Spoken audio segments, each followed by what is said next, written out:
season. No other way we would want things to go here right off the bat. So this being said, we do want to give a quick announcement for all of those in the stands tonight. As you may or may have not noticed, we are trying something a little bit differently this year. So now I am sitting here announcing the races for you guys tonight. However, if you take a look behind, you may not see an announcer actually physically there tonight. We're trying something new to match with our streaming team, MBTV Sports. And so we're actually calling this race remotely tonight. This being said, we did want to give a quick forewarning. There might be some slight glitches as far as the announcing goes for this evening. So we ask that you just be patient with that. We appreciate you guys for being willing to put up with us while we are testing things out here for the season. But we wanted to try something new and get some capabilities going, especially with the streaming services that we now have offered here at Thunder Hill Speedway, which, as a quick reminder, make sure for any of your friends or family who weren't able to make it out here tonight for some racing, make sure you have them head to MBTVsports.com or the MBTV Sports Facebook, YouTube, or Twitter pages, where we are live streaming tonight's events for free. Send it to your friends, send it to your family, send it to your enemies, and show off tonight how well you guys are doing for the first official race of the 2025 season here at Thunder Hill Speedway in Menominee, Wisconsin. As you can see, we're officially sending out our first class of the night. We are going to be having our rookie cage class start things off for us here as the first race of the 2025 season. You can see right now we have the 22 of Theo LeBlond out of Downsville, Wisconsin, making his way onto the track, already starting the races here for you guys today. We will have a total of 6 racers making the call for our rookie cage class. Like I said, starting off on the inside of row number 1, we have the 22 of Theo LeBlond out of Downsville, Wisconsin, side by side with the 60 JR of Mila Baker from Boyd, Wisconsin. Inside row number 2 sees the 11 of Brooklyn Demmel from Blooming Prairie, Minnesota, next to the 37 JR of Briar Whitaker from Weyerhaeuser, Wisconsin. Inside that third and final row out of Winona, Minnesota, we see the 5S of Sam Pettit.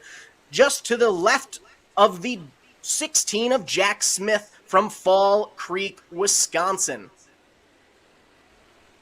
We have some nice racing action going for you guys tonight in this first race. Now, for this rookie cage class, one thing we always like to keep in mind for for those of you in the stands, those of you watching on MBTV Sports, so these are going to be brand new racers that are out there. You know, it's just dipping their toes in the racing, figuring out how everything is going for them, you know, getting to understand what it's like to race on a track, race in these new cars for them, new karts. So we're going to be a lot easier going on these classes than we are on the others, you know, just making sure that these kiddos are getting their laps in, seeing what it's like to be out on a real racetrack. So right now you can see all of our competitors making their way around the 6-mile circle track that we have out here. The 22 of Theo LeBlond, having raced this class last year, is showing these other kids how it's done,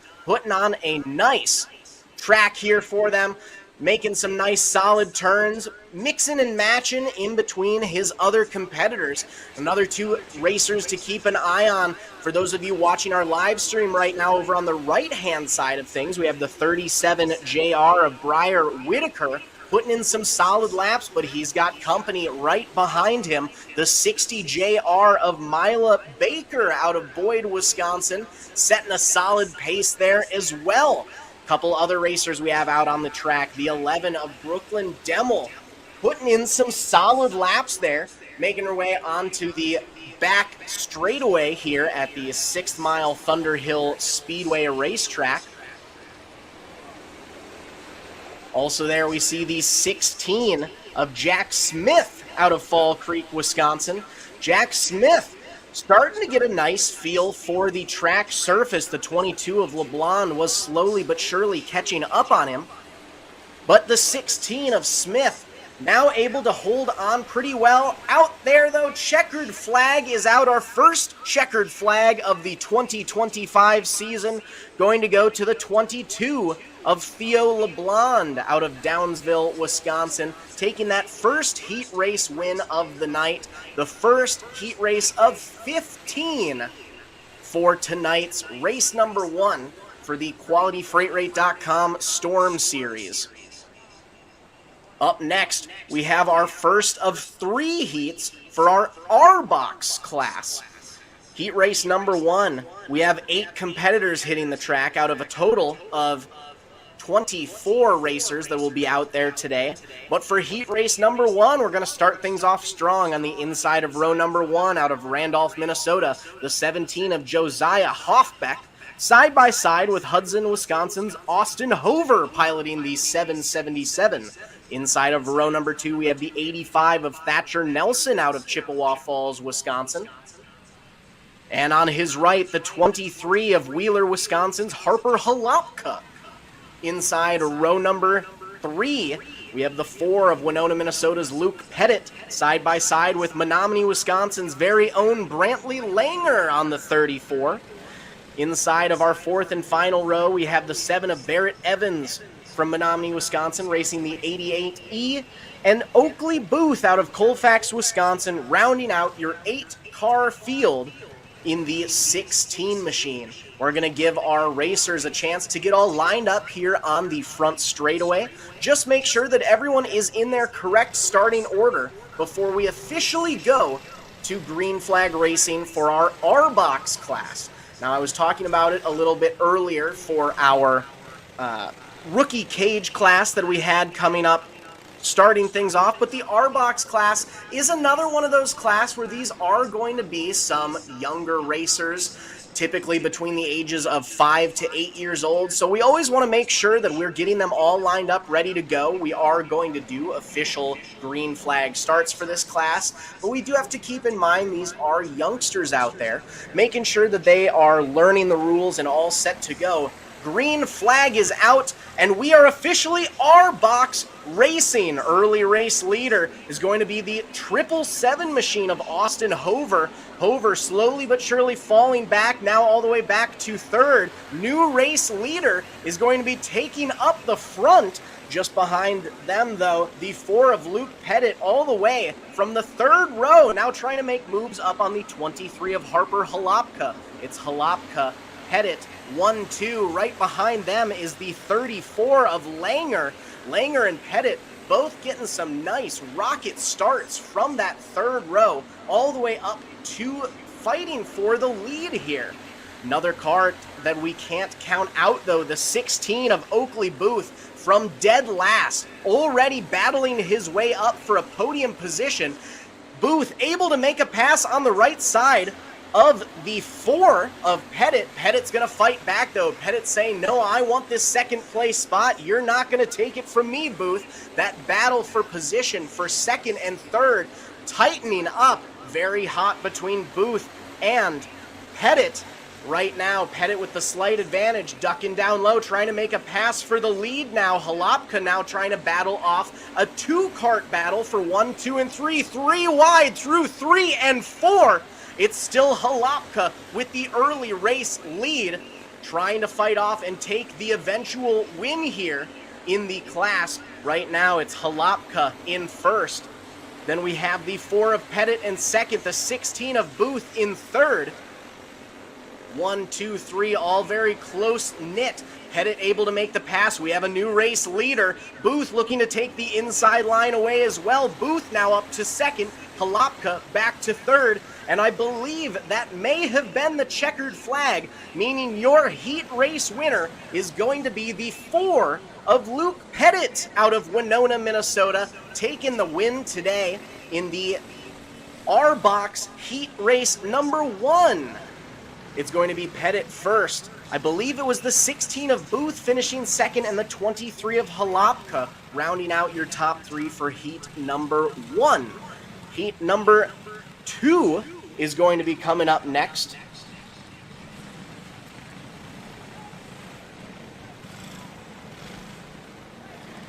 Starting lineup looking like this on the inside of row number 1. Racing the 17 MJR out of Cameron, Wisconsin. We have Jace Tarvis side by side with Lane Baker racing the 60 out of Boyd, Wisconsin.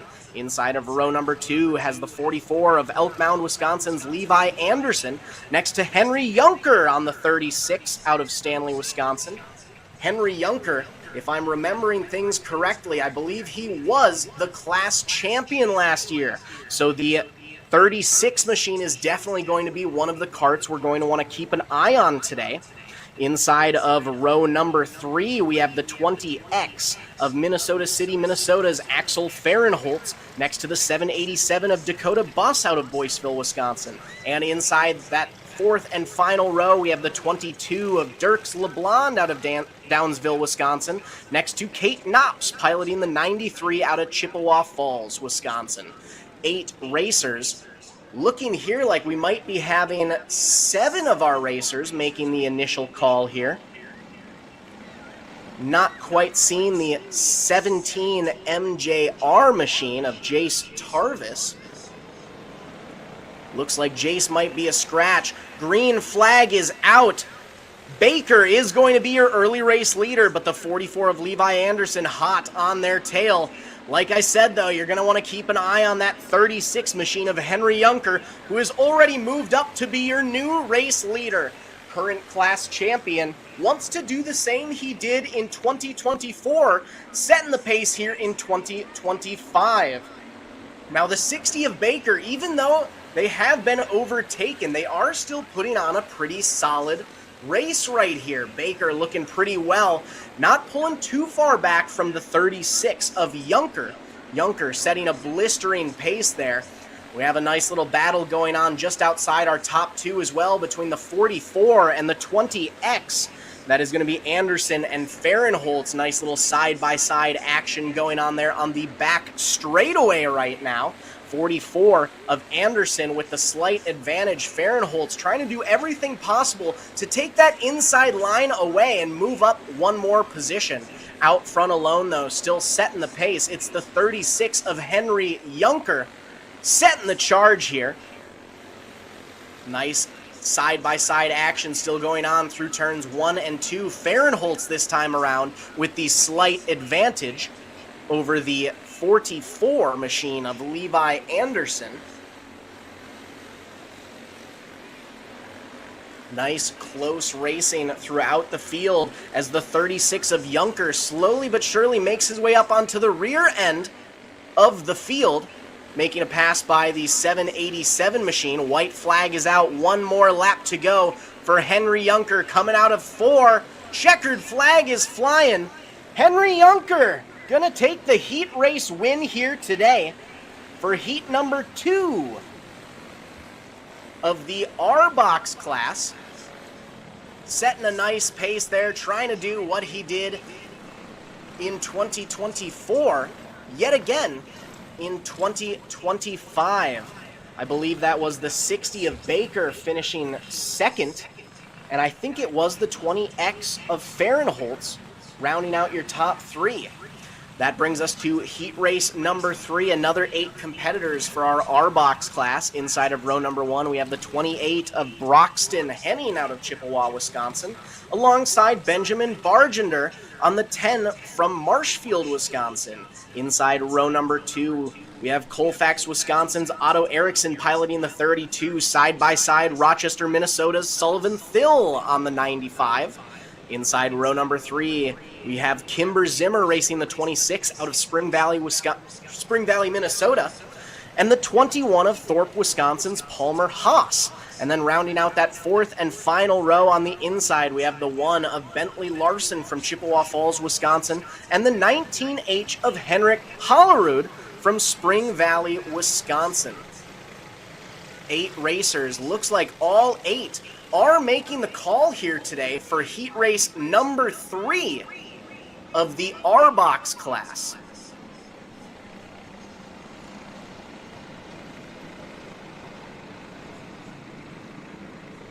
Getting our racers all lined up. Green flag is out, and we are Arbox racing. Nice action throughout the field there. We have a nice little battle going on at the rear of the field between the 32 of Erickson in the middle of the field. Out front, though, early race leader, setting a nice blistering pace. Henning moving back to second now overall, and I believe that might be the 10 of Bargender, who's currently leading this race, pulling away from the rest of the field. Now about 3-4 kart lengths in between Bargender and Henning. Henning's trying to hold on strong and take that lead back once again. Nice little battle also going on. We have a 4-kart battle now developing for the top 4 positions.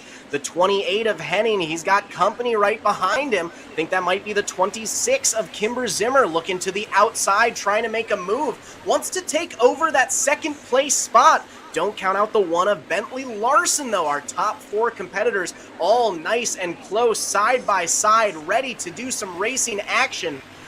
The 28 of Henning looks down low, not quite able to make the pass there for the lead. Coming out of 2, we have a new race leader. The 28 of Henning back up to the lead. 26 of Zimmer trying to get into the mix. We were 3 wide for just a minute there. Now Zimmer looks to the outside of the 28 of Henning. Zimmer wants to make that new lead there. We've already had 2 race leaders going on. Looks like the 10 of Bargender, one of your race leaders earlier on in the race, looping it around in turn 2. His heat race gonna come to a quick pause there.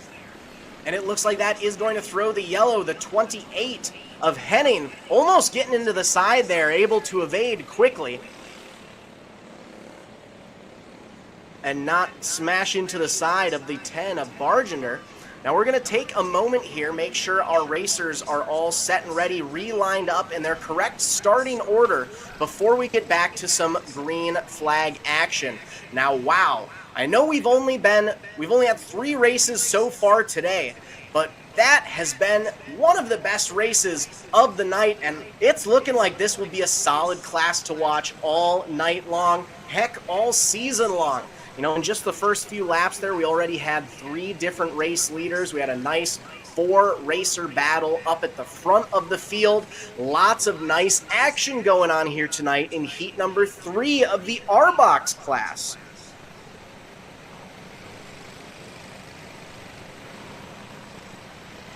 Making sure our racers are back in their correct starting lineup before we get back to some green flag action here in just a few seconds for night number 1 of what should have been night number 2 for the QualityFreightRate.com Storm Series here at Thunder Hill Speedway. Our racers are all lined up back in their correct starting order, single file restart. Green flag is out and we are racing. It's the 28 of Henning leading the pack into turns 1 and 2. The 26 of Zimmer hot on his tail, trying to do what they did during those first few laps, looking down to the inside, looking over to the outside, trying to make every move possible to take over that lead and become the 3rd race leader of this heat race tonight. Looks to the outside, not quite able to capitalize on it just then. Checkered flag is out, though. Late race move, not going to cut it. They were side by side unofficially. I believe it's Zimmer who's going to be finishing 2nd. And it is the 28 machine of Broxton Henning who's going to take the heat race win here in heat number 3 of 3 for our R-Box class.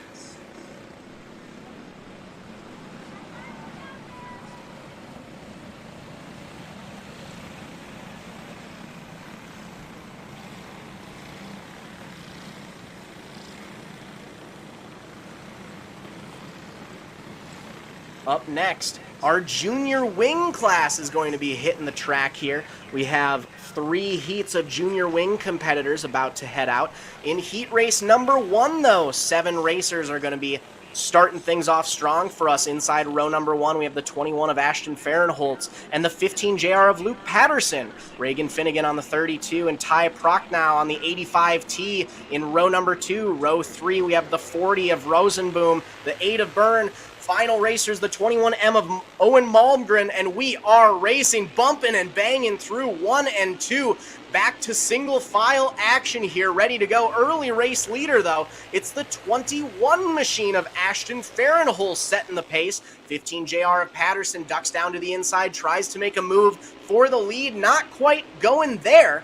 We have a nice 3, possibly even 4 rider battle there at the front of the field. Honestly, everyone's pretty evenly spaced here. The 15 JR looks down to the inside once again, trying to make a move on Farrenholz, not quite going. Keep an eye on the 40 of Rosenboom, though. Rosenboom's watching that battle just ahead of him, even getting into the mix himself, but he's going to say, hey, I'm going to let you two battle it out up there. One of you guys gets into the other, I'll be able to capitalize on it. The 21 of Farrenholz, however, I think he could tell that battle's raging on hot behind him. He's trying to get as far away as possible. The 40 of Rosenboom able to make the move up to second, setting his sights on the 21 of Farrenholz now. Farrenholz still holding on to the race lead. Rosenboom in second. Patterson now back to third. Only about 2 or 3 kart lengths separate our top 2 racers. Rosenboom slowly but surely reeling in the 21 of Farrenholz. Is he going to be able to capitalize before we get to our checkered flag, though? We only have 8 laps in our heat races tonight. That's not a lot of time for them to make these moves. I believe I just saw the white flag out there. 1 more lap to go, bumping and banging up at the front. Farrenholz, your race leader. Rosenboom, 1 last turn to make a charge. Not quite gonna do it. It's going to be the 21 of Ashton Farrenholz taking the win today for heat race number 1 of our junior wing class. Rosenboom from the 3rd row is going to finish second. That's a solid finish there, right there. Able to move up quite a few spots. And the 15 JR of Luke Patterson is going to round out your top 3 for heat race number 1. On to heat race number 2. Inside row number 1, we have Kinsley Schmutz racing the 7DJR out of Menominee, Wisconsin, side by side with Jacob Demmel piloting the 19 from Owatonna, Minnesota. Inside row number 2, we have the 10 of Joseph Bargender from Marshfield, Wisconsin, alongside Randolph, Minnesota's Archer Hoffbeck on the 14. Inside row number 3, we see the 30 of Nathan Gunderson from Chautauqua, Wisconsin, and the 99 of Bentley Halapka from Wheeler, Wisconsin. Then finally, we have the 1S of Dylan Schubert from Chippewa Falls, Wisconsin, rounding out your 7 kart field. For the junior wing class, green flag is out, and Jacob Demmel is going to be absolutely pulling away from the rest of the field, setting the pace here tonight for heat race number 2 of our junior wing class. Already just 1 lap in, and he is about 5, 6, 7 kart lengths ahead of second place. Nice little battle developing there, though, just outside the top 2. Little 3-rider battle. The 10 of Bargender currently leading that 3-racer battle. Behind him, the 1S of Schubert and the 30 of Gunderson. Schubert with a pretty nice rocket start there as well from the last row, already moving up to a mid-pack battle. Back up at the front of the field, though, we might have company for Demmel. Looks like he's got a racer right behind him trying to make some moves. It's the 99 machine of Halapka from all the way at the back of the field. Now, Halapka's definitely going to be the one to watch, as he was last year's junior wing class champion, so he's got something to prove. He wants to make it 2 for 2 this year. Set another class championship there, side by side onto the front straightaway. It's still Demmel with the slight advantage. Halapka trying to do everything possible to take over that lead. Nice little battle going on between Schubert and the 14 of Hoffbeck as well in the middle of the field. White flag is out. 1 more lap to go for our competitors. Will Demmel be able to hold on for his first heat race win of the day? Will Halapka steal it away from him? Checkered flag is out. Jacob Demmel gonna hold on for that heat race win. Halapka from the 3rd row going to settle for second, as our top 2 racers already starting off the night strong here. Looks like it was the 1 machine of Dylan Schubert who's going to round out our top 3 for heat number 2. Heat number 3, our final of 3 heats for the junior wing class, is going to see another 6 competitors coming out. Inside row number 1, we have the 3J of Winona, Minnesota's Jonathan Pettit III, side by side with Brandon Stevens out of Oliva, Wisconsin, racing the 15 machine. Inside row number 2, out of Bruce, Wisconsin, the 20 of Mason Lockburner, and the 31 of Menominee, Wisconsin's Grant Keller. And in that third and final row on the inside, we have the 70 of Owen Tarvis out of Cameron, Wisconsin, alongside the 88 of Kane Buss, racing out of Boyceville, Wisconsin. 6 karts all ready to go, already bumping and banging into 3 and 4. Green flag is out, and it's going to be the 3J of Pettit leading them into 1 and 2. Just outside, though, the 20 of Lockburner already making moves up to second place, and it looks like we're not going to have the start that we wanted. We're going to slow them back down, give them the yellow, make sure that we are all set, ready to go, have a little bit better start for our racers here before we give them the green flag again. Looks like they are all lined up and ready to go in their correct starting order. So we're going to give them another lap here before we let them get back to green flag action.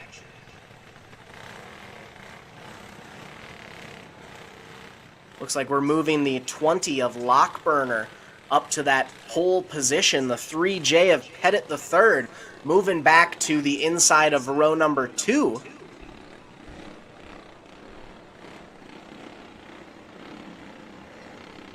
All tight and ready to go. Moving in to turns 3 and 4. Green flag is out. Lockburner, not the start that he wanted, but the 15 of Stevens and the 31 of Keller from the second row. Now that was the start that Keller needed there. We have a nice 3-racer battle for second, third, and fourth. Pettit the third making moves up. He wants to take that lead back over. We have a new race leader. Pettit back up to the lead. The 31 of Keller back to second, but now he's battling back. Keller back up to the lead now, swipping and swapping, moving back and forth. Nice side-by-side action. Don't count out the 70 of Tarvis, though. Tarvis has also got something to prove. He wants to make this a 3-racer battle for first, second, and third. Pettit back down to the inside, pushing Keller up to the side. Pettit muscling his way back up to the lead. The 70 of Tarvis saw that work for Pettit. Might want to try it again. Tries to bump into the side of Keller. Not going on for him. Keller still holding on strong for second. But Pettit, oh boy, that was just what he needed. He's already pulling away from second and third, trying to make that battle for first, second, and third into a battle just for second and third as he pulls away from the rest of the field. Already about 7 kart lengths ahead of that battle for 2 and 3. That battle for second and third raging on. The 70, though, off the pace. Keller Tarvis, actually, my bad. Tarvis going to duck down to the infield. Not quite sure what's going on with Tarvis there, but his heat race has come to a close. White flag is out one last time onto the front straightaway. Jonathan Pettit III is going to end up being your heat race winner here tonight after some nice hard-fought battles. Taking the heat race win by storm.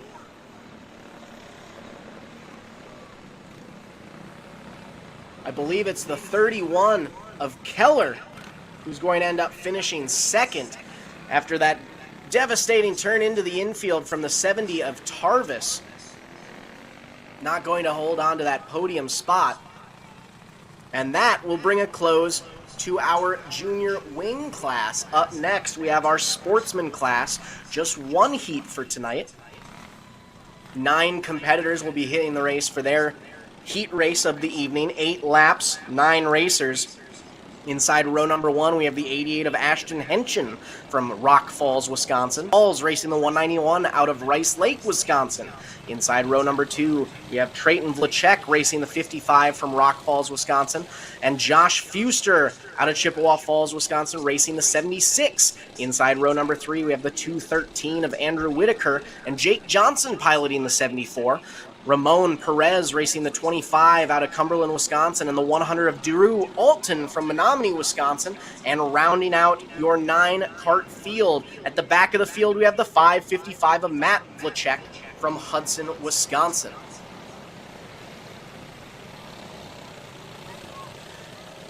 Before we get back to some green flag action here, we would just want to send a quick shout out to tonight's sponsor, Irvington Garage, helping bring us out for our first race of the year. Based in Menominee, Wisconsin. They're the premier towing service since 1947, serving Menominee, Downsville, Elmwood, Boyceville, Durand, and beyond, providing a wide range of services. Green flag is out for our Sportsman class. An early race leader setting the pace and pulling away looks to be the 191 of Steven Savals. Already about 4 kart lengths, 5, 6 kart lengths ahead of that battle for second, third on back. And check out that battle for 4th, 5th, 6th, 7th, and 8th. 3 wide through 3 and 4. We might even be flirting with 4 wide here. Nice racing action going on as we've got one looping it around. It was our racer in third. I believe that was the 55 of Trayton Vlachek. He's going to go around there. Not quite going to skip the yellow flag. We are going to go to yellow flag conditions, but wowza, that was some great racing there. Had about a 7-kart battle going on there for just a few minutes from third on back. It was anyone's game. It may have been the 191 of Savals leading out front by himself, but every other spot was for grabs there. And that's just how we like to race here at Thunder Hill Speedway in Menominee, Wisconsin. Some nice, close-knit, tight racing action. For those of you streaming tonight's races on MBTVsports.com, we do just want to give a quick notice that unfortunately they're having some issues tonight with the computers, so we do not have any live timing or scoring, which is definitely going to make some races like this a bit fun for our racers out there. You know, we got some nice close-knit racing there, so we do apologize for the lack of live timing and scoring tonight. We're doing things the old-fashioned way, scoring by hand, making sure that everything is set and ready to go.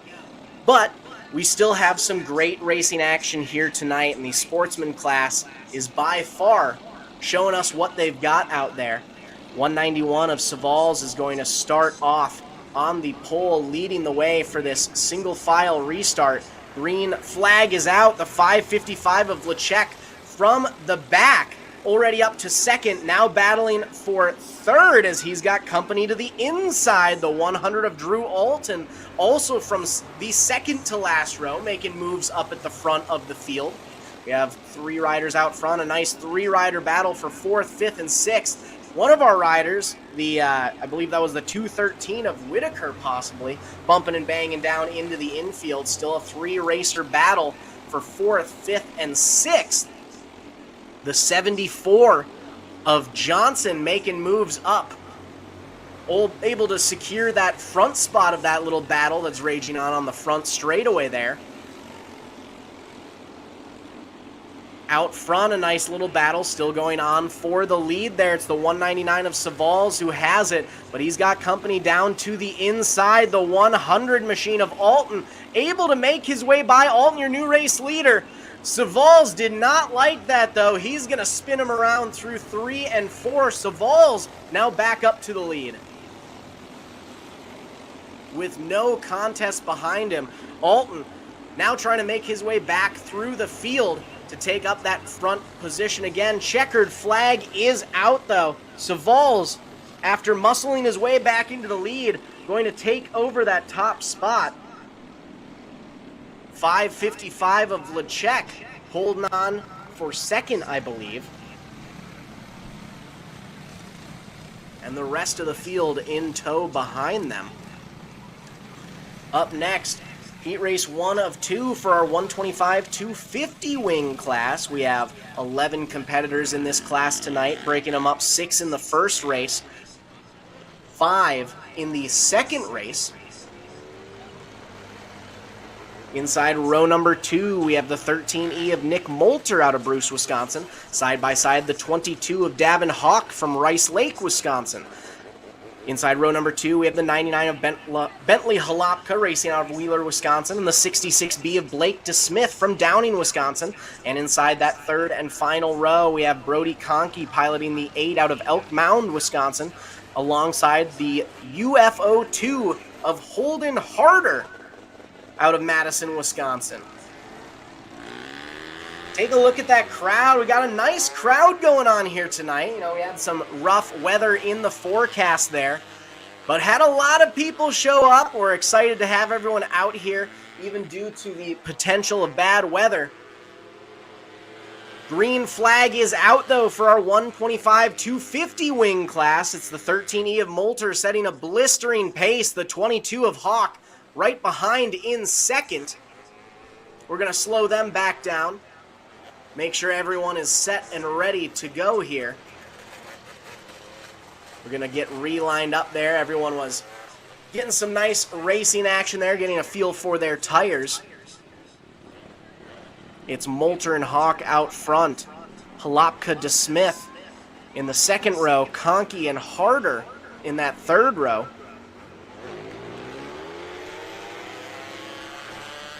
Green flag is out. This start's going to go to the 22 of Davin Hawk, absolutely pulling away, setting a blistering pace on the 13E of Moulter.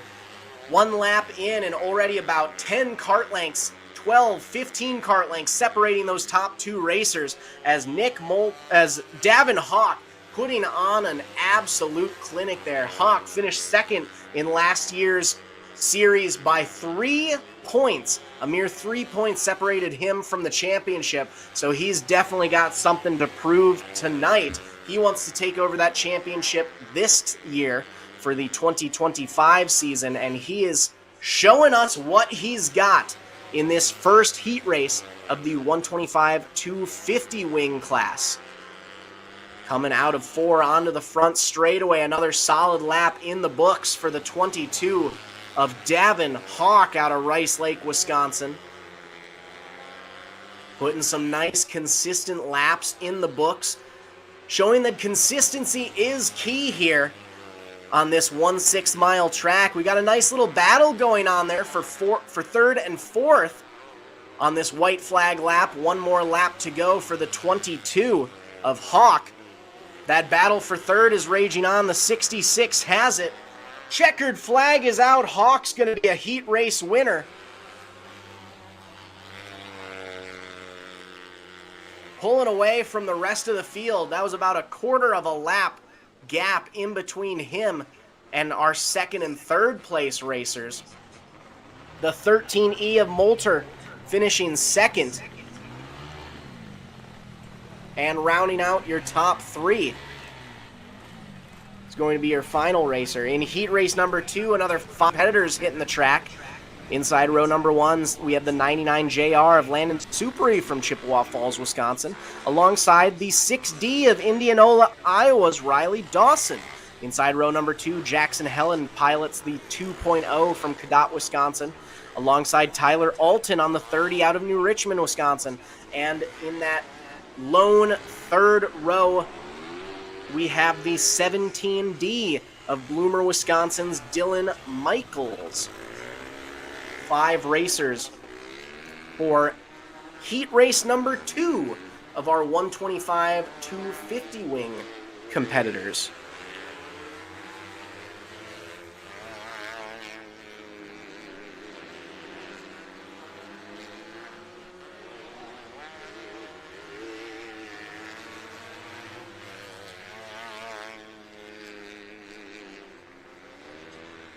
Nice action throughout the field here. Take a quick look at the 17D of Dylan Michaels before we get them all relined up and ready to go for their start.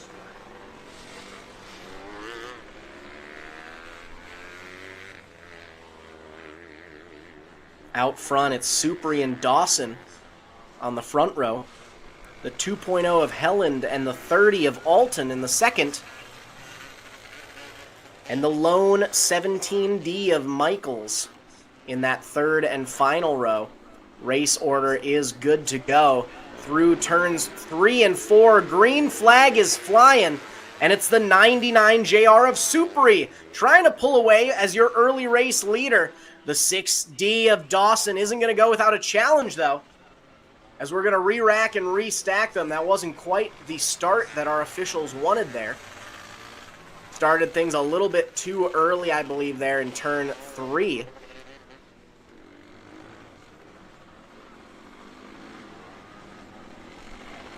We're going to make sure everyone is set and ready to go before we get back to green flag action. Look like we're going to give one more lap here. Helland on the 2.0, going to get lucky that time around. Move up to the pole position. The 99 JR of Supri back to the inside of row number 2. Green flag is out. The 6D of Dawson with a great jump there. 2.0 of Helland trying to do everything he can to hold on, but it's all Dawson out front. The 99 JR of Supri back up battling for third now with the 30 machine of Alton.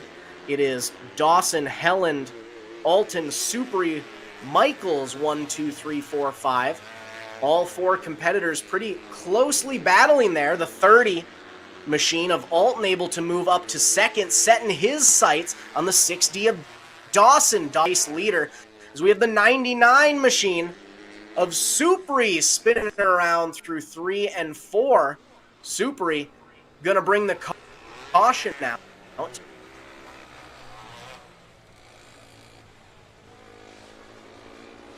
Looks like a quick bump start there. Gonna get him back and re-fired. Ready to go. Supri is all set. So we're gonna re-rack and restack them. Should be, if I'm correct here, Dawson will be leading this single file restart. The 30 of Alton will be following behind in second. Then it's the 2.0 of Helland in third. And then it'll end up being the 17D of Michaels in fourth, and the 19 JR of Supri at the rear of the field after causing that caution. Not seeing the 17D anymore, so we might be down to 4 racers. On the back straightaway through turns 3 and 4. Green flag is back. The 30 of Alton ducks down low, tries to make a pass side by side through 1 and 2. It's still Dawson. Dawson with the slight advantage. Alton giving it just about everything he has. Alton now up to the lead. Alton sitting first. The 60 of Dawson in second. He's not going without a challenge, though. Battle for first and second side by side. Battle for third and fourth side by side as well. Out front, it's still Alton and Dawson 1 and 2. That battle for third and fourth, Helland has in his hands. It's the 99 of Supri sitting in fourth. Dawson on the 6D goes down way low on the front straightaway. He's now back to second. That gives the 30 of Alton just what he needed to pull away from the rest of the field. The 99 of Supri going around yet again in 3 and 4 there. So I will draw the yellow flag once again. Going to get the 99 JR of Supri bump started one more time. We'll get them all back together in their restart order once again before we get back to some more green flag action here. Last time by, it was the 30 of Alton, the 60 of Dawson, the 2.0 of Helland, and then the 99 JR of Supri. 1, 2, 3, and 4. Looks like they are all restarted, ready to go. Green flag is out. The 30 of Alton trying to do what he can to hold on to that lead. Now that battle's looking to be for second and third. Helland sitting in third.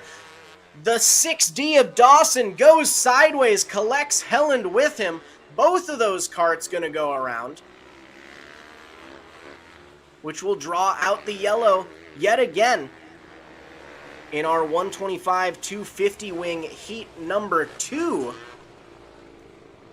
These racers giving it their absolute all, pushing it to the brink. And bringing a few yellow flags out in the meantime, the 6D of Riley Dawson able to get things re-fired there and ready to go. So we will reline everyone up. Out front, it'll still be the 30 of Tyler Alton from New Richmond, Minnesota. Or New Richmond, Wisconsin, my bad. Then it'll be the 99 JR of Landon Supri in second, the 2.0 of Jackson Helland in third, and the 6D of Riley Dawson rounding out your now 4-kart field after causing that last caution. Single file coming out of 2 onto the back straightaway through turns 3 and 4. Pedal to the metal, green flag is out, and the 99 JR of Supri able to sneak down low to the inside. Supri's your new race leader. The 30 of Tyler Alton thought he had it in the bag. Supri had other plans for him. Now it's the 60 of Dawson getting by Alton as well. Dawson now up to second, setting his sights on the 99 JR of Supri. Supri yet again going around there in 3 and 4. That has not been the corner that he likes this evening. Looping it around 3 separate times there in turn number 4. The 6D of Dawson, after causing that last caution, was able to get by for the lead there. We will get Supri re-fired and get everyone back in their correct starting order before we get back to some green flag action. In the meantime, want to send a quick shout out to some more of our partners here for the 2025 season at Thunder Hill Speedway. For our freight shipping needs, QualityFreightRate.com, our main sponsor. Over onto the auto parts side of things, we want to give a big shout out to Auto Value Parts Store, and Conrad's Auto Salvage out of Mondovi and Eau Claire. Got to give a big shout out to them. Thank them for coming on to the 2025 season. Supri's heat race has come to a close. It's Alton, Dawson, Helland, our last 3 competitors in heat race number 2. Alton with a great start there. Dawson just behind in second. Helland trying to make a move there up to that second place spot. White flag is out. 1 more lap to go. All 3 of our competitors evenly spaced. One last time out of 4. Checkered flag is flying for the 30 of Tyler Alton, taking the win today in heat race number 2. It will be the 6D of Riley Dawson finishing second, and the 2.0 of Jackson Helland rounding out your top 3 in heat race number 2. Up next, our intermediate wing class. 1 heat race yet again here in this class. 10 competitors, though, about to hit the track for 8 laps of wild racing action inside row number 1. We have the 27 of Eau Claire, Wisconsin, Xander Glumsky, side by side with Kalen Haas out of Thorpe, Wisconsin, racing the 17. Inside row number 2, the 29 of Noah Pollock from Alma, Wisconsin, and the 30 of Dominic Weber out of Dresser, Wisconsin. Inside row number 3, Reese Smith piloting the 44 out of Stanley, Wisconsin, and the 1S of Dylan Schubert from Chippewa Falls. The 8 of Kennedy Cluckus, the 3J of Jonathan Pettit III are going to make up row number 4. And in that 5th and final row, side by side, we have the 95 of Caleb Knops and Alan Byrne racing the 8X out of Trempealeau, Wisconsin.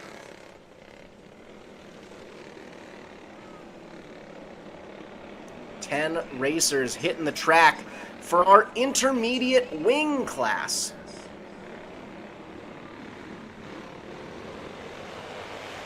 Green flag is flying. The 17 of Kalen Haas going to pull away early on.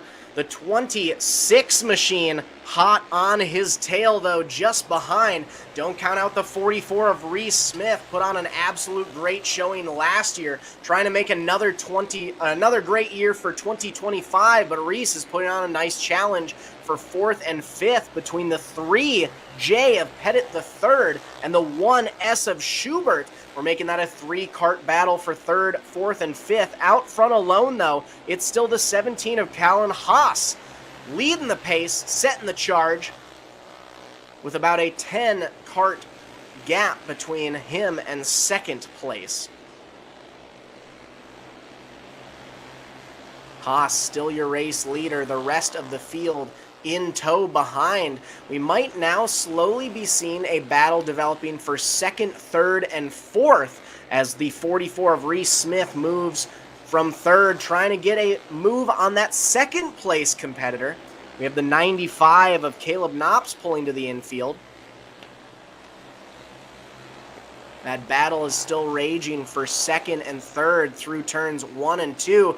As the 26 machine loops it around, Smith going to get by on the outside and bring the 3J of Pettit alongside with. That is going to draw the caution, though, as our racer on the 26 will be able to make moves up once again. I believe that's the 26 of Xander Glumsky. Apologize, I had it here on my lineup as the 27. You'll see in this quick replay for those of you watching on MBTVSports.com, the 26 holding on strong for that battle for second and third, goes through 1 and 2. They didn't touch, just get a little side by side. The 26 slooping it around, getting a little too slick there down to the inside of 1 and 2. The 44 of Smith able to evade over on the outside. So now up front, it's going to be the 17 of Haas leading the charge, the 44 of Smith in second, the 3J of Pettit the third in fourth, 8 of Cluckus in fourth, and the 1S of Schubert rounding out your top 5 for the lineup. We're going to give them another lap here before we go back to some green flag action.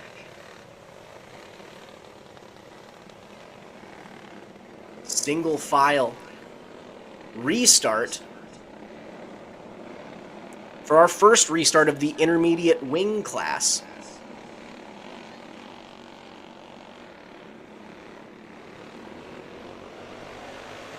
Green flag is out.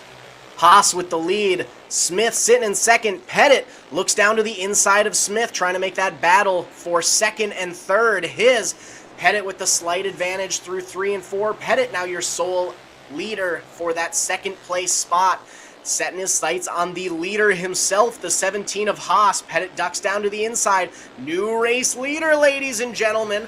Jonathan Pettit, the third, now up to the first place position. Haas back to second, but he's got Smith all over his tail. Smith trying to move up, not able to do it this time around. It's still Pettit, Haas, Smith, 1, 2, 3. Haas not going without a fight, though. Tries to duck down to the inside. Not quite doing it. That's going to be the checkered flag for you, and it'll be the 3J of Jonathan Pettit III taking the win here today in the intermediate wing heat race. Colin Haas going to finish second, and it'll be the 44 of Reese Smith rounding out your top 3 for the intermediate wing class. Up next, we have our K&K Racing Micro Sprint class. We're going to have 2 different heat races for you, a total of 19 racers, 2 different heats tonight. For heat race number 1, we have 10 competitors hitting the track. Starting off on the inside of row number 1, we have the 22 of Brody Urbanski from Lakeland, Minnesota, alongside Landry Singleton on the 19L out of Mora, Minnesota. Inside row number 2, we see the 323 of St. Michael, Minnesota's Tyler Polofsky. And to his right, the 10C of Cole McQuiston racing out of Alma, Wisconsin. Inside row number 3, the 100 of Alyssa Eddy out of St. Michael, Minnesota, side by side with Otter Creek, Wisconsin's Kelly Turner racing the 23. Inside row number 4, the 26P of Jackson Petters from Waupun, Wisconsin, and the 28 of Mason Hale from Trempealeau, Wisconsin. Bringing the water truck out here, making sure everything is all set and ready to go for our K&K Racing Micro Sprints. Our final 2 racers in heat race number 1 are going to be Jackson Garaji from Ellsworth, Wisconsin, racing the 46G, and the 99 of Mason Schubert out of Welch, Minnesota. Now, we didn't end up watering the track earlier today because of the rain, So we're bringing out the water truck now, just making sure that the track conditions are nice and prime for our micro sprint class. Want to make sure everything's good for them, or watering down low where they like to run here. Honestly, these micro sprints, for those of you who have been here before, you can attest to this as well. They are one of the best classes to watch here. They are able to use the entire width of the track. They like that low line. As you can see, we're watering, setting all up for them, but I see them race the high line all the time. Nice mid-groove racing. The micro sprints are always a nice class to watch here on this 6 Mile Speedway at Thunder Hill Speedway in Menominee, Wisconsin. And also, while we have the water truck out here, I want to take some time to thank a few more of our sponsors for the 2025 season. We couldn't do it without them. The People's State Bank, alongside Culver's of Menominee, Coyote's Den, and Timber Inn Bar and Grill. For those of you live streaming tonight's events, we're going to take a quick commercial break here. Hear a word from some of our sponsors before we get back to some green flag action here at Thunder Hill Speedway. QualityFreightRate.com. Use the promo code ICE and get 10% off your first shipment. Startup is so easy. Get a quote and ship today. QualityFreightRate.com. Kevco has been an industry leader in high-performance oil pans and components for over 35 years. Made in Fairmont, Minnesota, Kevco prides itself on being American-made. Kevco has expanded our product line way beyond just oil pans to valve covers, breather systems, jack stands, boilers, wheel sockets, and much, much more. Check out KevcoRacing.com to see everything we have to offer, including our line of street, off-road, and performance oil pans and accessories. Or call 800-770-3557 to talk with our friendly customer service today.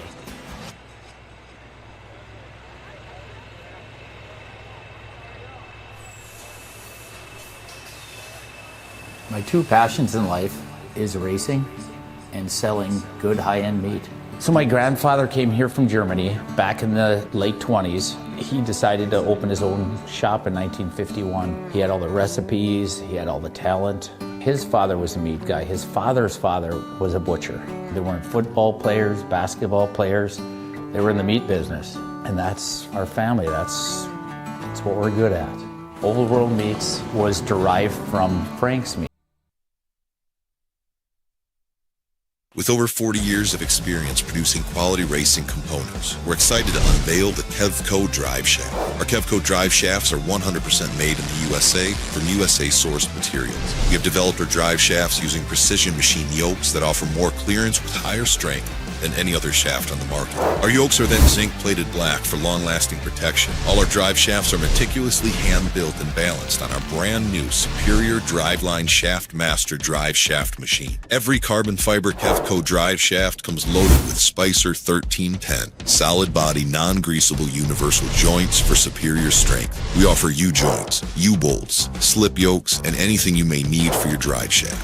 Kevco has the ability to custom build any length drive shaft for any application you may need, whether it be mild steel, chromoly, aluminum, or carbon fiber. Call us today at 800-770-3557 or check us out on the web at kevcoracing.com.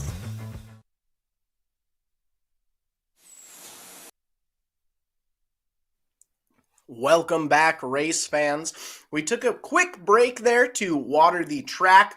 We didn't end up watering earlier today because of the potential that we had for rain, so we are taking a quick intermission here just to make sure that everything is set to go for our K&K Racing micro sprints before they hit the track momentarily. So we're just taking a few moments here to make sure that everything is set and ready to go for those of you that are currently at the track. Now is going to be a perfect time to, run to the concession stand, grab some food, a quick bite to eat, something to drink, to wet your whistle, run to the restroom. Or for those of you live streaming tonight's events on MBTVSports.com, this is a perfect chance to get up, stretch your legs, maybe move into the living room, set up a different screen, get all ready to go before we get back to some heat racing action here in just a few minutes.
We are still in the midst of our quick track prep intermission here before we get into our K&K Racing micro sprints.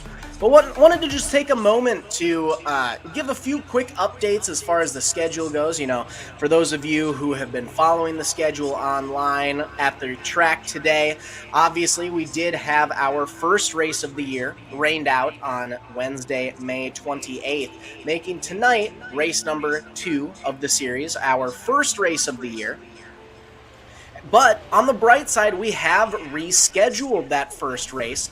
The one that was initially supposed to take place on Wednesday, May 28th, has been rescheduled to next Wednesday.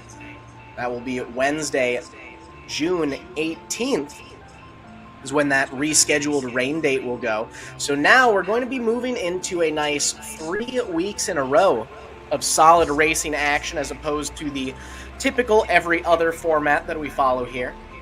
So we are here tonight for what has ended up being the first race of the season, June 11th.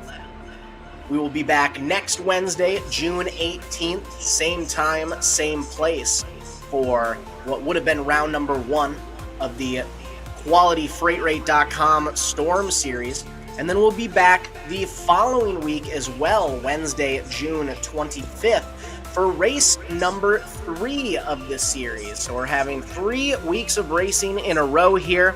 For those of you at the track right now, make sure to put that on your calendars to be back out here yet again at Thunder Hill Speedway in Menominee, Wisconsin for next week's racing action. For those of you live streaming the events today on MBTVsports.com, feel free to put that in your calendars as well, whether we're able to see you out at the track here in Menominee Or if we're able to have you join on our live streaming yet again, we will be live streaming next week as well for all of the racing action here at Thunder Hill Speedway in Menominee, Wisconsin.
With track prep all completed, we are officially back to racing action here at Thunder Hill Speedway for the first race of the 2025 QualityFreightRate.com Storm Series.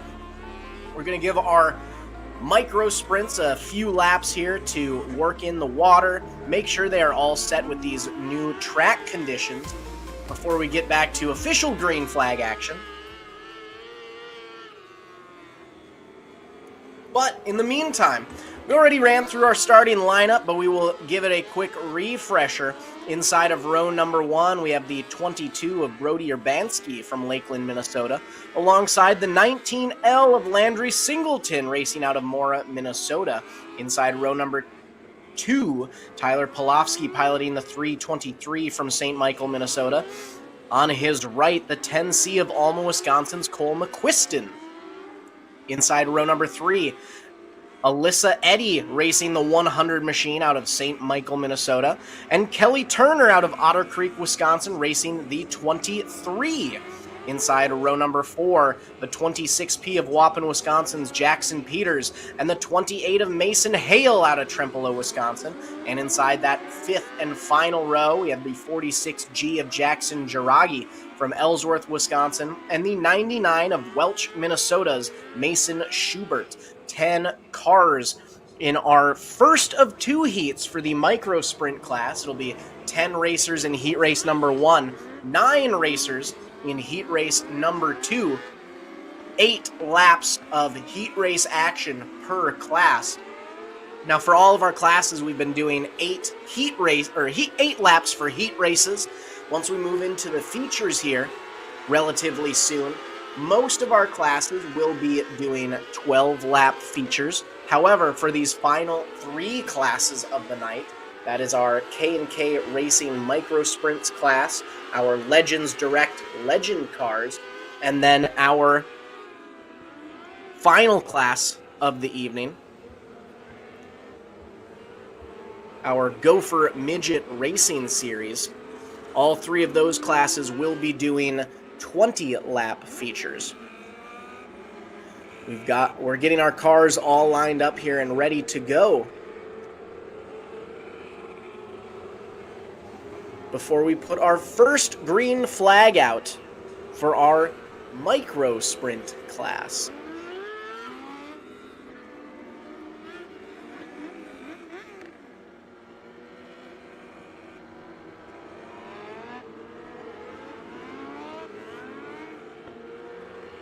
letting them work in that fresh water that we just put out on the track there for them. Like I was saying earlier on, the weather that we have out here in Menominee, Wisconsin today didn't end up watering earlier just due to the weather itself, but we wanted to make sure we gave the track a nice quick spritz for the micro sprint class. And we're going to set these micro sprints loose for their first green flag. Racers taking both the deep inside line and that way high line as well. I believe it's the 19L of Landry Singleton setting the pace here for these first couple laps of the micro sprints. Heat race number 1, Singleton leading the charge, slowly but surely pulling away from the rest of the field.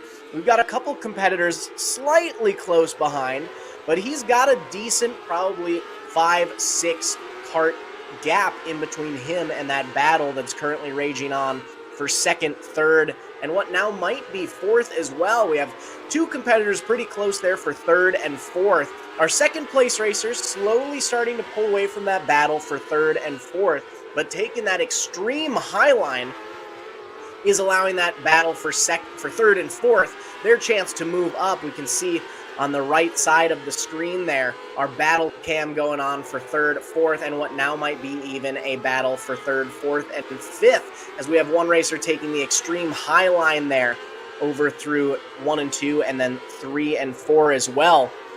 Singleton, still your race leader, pulling away from the rest of the field as we're now 3 wide for third, fourth, and fifth.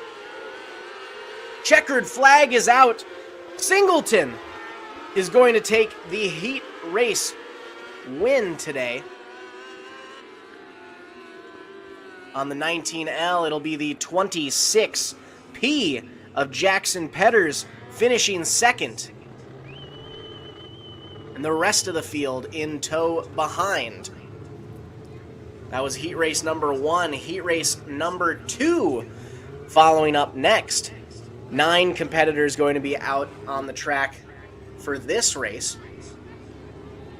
Inside of row number 1, we have the 37 of New Richmond, Wisconsin's Landon Davis side by side with Maddie Hale piloting the 28X out of Trempealeau, Wisconsin.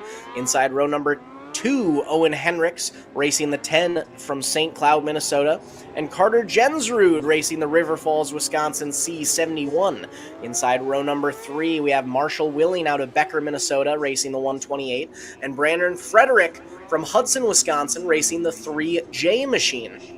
Inside row number 4, the 249 of Brennan Newville from Clear Lake, Wisconsin, and Menominee, Wisconsin's very own Tim Christensen Jr. racing the 4T7 machine, and rounding out your 9-car field. Your current champion in the K&K Racing Micro Sprints class, last year's race leader is going to be the 88 of Caleb Moen out of Eau Claire, Wisconsin. 9 racers. It looks like we have 8 of our racers making the call here tonight. One of our racers seems to be a scratch. Getting them lined up through 3 and 4. I'm going to give them another lap here just to make sure they are all set and ready before we get back to some green flag action for heat race number 2 of our K&K Racing Micro Sprints class.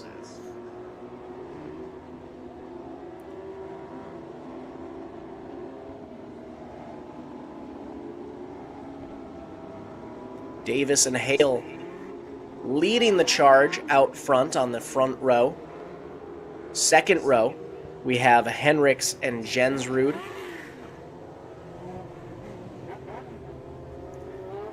Row number 3 is Willing and Frederick. Newville and Christensen Jr. In row 4, and Moen would be the lone one in the final row. Getting all tight, ready to go. Green flag this time into turn 3 and 4. Lights are down, and away we go. And it's the 37 of Davis with a rocket start. The 10 of Hendricks able to sneak down low to the inside. Davis liking that high line. Hendricks liking that low to midline. And it's working for Hendricks. Davis still holding on to that lead, but just barely. Looks like it's not working for that high line anymore. He's ducking down low. Hendricks way off the pace. He's all the way back at the back of the field now. Now out front alone, it's Davis, your lone race leader. The C71 of Jensrud looking by in second. And we are going to come to a caution here. There we have a nice view of the 88 of Moen, last year's class champion, already making his way up to the middle of the field there. Toward the front, I believe he's currently sitting in 4th place, if I remember things correctly. Out front, though, Davis, he was liking that way high line. You know, like I was saying before we took that brief intermission, the micro sprint class, obviously, all classes here are fun to watch at Thunder Hill Speedway, but the micro sprint class is just a whole different level of fun because these cars are able to use every area of the track. At the exact same time, you will look out there and see racers taking the extreme high line, the way down low in the weeds low line. You'll see racers taking the mid line. Just about anywhere you look, you will see some great racing action from the K&K Racing Micro Sprint class. Davis was working on that extreme high line earlier on. Henricks in the 10, before he was off the pace there, was able to duck down low, get up side by side, and Davis was able to adjust there, still holding on down at the bottom of the track. I'm going to give them another couple laps here to make sure they are all set and ready to go before we send them back to green flag action here for heat race number 2 of our K&K Racing Micro Sprint class.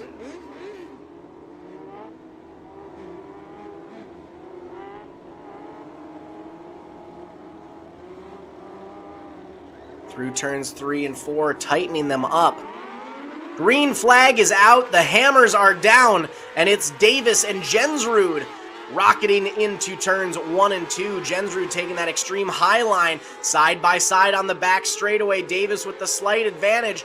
Jensrud able to rocket out, not quite take over that lead position. It's still Davis, Jensrud 1 and 2, but they have company right behind them as well. Our 3rd place competitor trying to get in on the mix, and even our 4th place competitor slowly but surely inching up as well. We might be seeing a 2, 3, or 4 cart battle up at the front of the field for the lead. Now turning into a battle for 1st and 2nd and a battle for 3rd and 4th as one of our carts, the 88 of Moen, going up in flames. He's going to pull it to a stop in turn 4. Our track crew on the scene with the fire extinguishers. Moen's able to hop out of his micro sprint, taking a little tumble as he does so, but he is up, walking under his own power. Everything seems to be good there. Got to give a big shout out to our track crew, very quick on the scene, making sure that they are able to help our racer there. Never something you want to see, especially in motorsports, racers going up like that. So, glad to see that our racer is okay, that our track crew is able to help out. So we're going to take a moment here.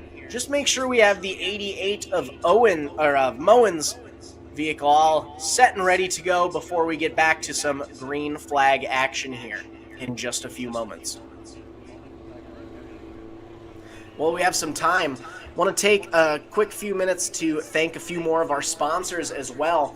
Over on the construction work side, we have 4 main sponsors helping us out here today, or this year, in fact. Accurate Construction, JK Concrete LLC, Haas Inc., and T&T Construction, all helping out with our construction needs. So make sure if you have any construction work that needs done, make sure you're reaching out to some of our sponsors. They're the ones who are out here making sure that we're able to bring a 2025 racing season to you folks. So make sure you're giving it back to them as well and supporting them and thanking them for supporting us. Moen is back in his micro sprint, going to get the nice push here. For those of you watching on MBTVSports.com, a quick replay of what happened going into turn 3 and 4. Just erupts in flames down there at the bottom. Didn't seem set on by anything like that. He was very quick to pull up to the outside of turn 4. A nice big gust of flames there. on the bottom left-hand side of the micro sprint. And track crew was on the scene right away, making sure that he was all right and ready to go. Track crew is going to lay down some extra dirt. Looks like Moen may have spilled some fluids up on the outside of turn number 4 when he came to a stop. So we're going to cover that up, make sure that everyone is having a safe racing surface. You don't want anyone getting into that slick stuff up there, so we're going to get that all covered here.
With everyone lined up and ready to go, we will be going green this time by. You heard that announcement. B features will be following our heats before we go into our intermission and features. Green flag is out. Davis pulling away from the rest of the field. Jensrud taking that extreme high line he was liking earlier on. Going way far to the outside, trying to get that nice slingshot needed to make a battle up at the front.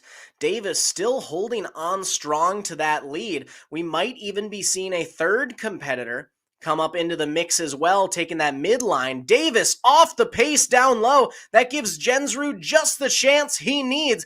Jensrud is going to be your new race leader. White flag is out. One more lap to go for the C71 of Carter Jensrud. And Davis getting up into the wall, up on his side. Checkered flag is out.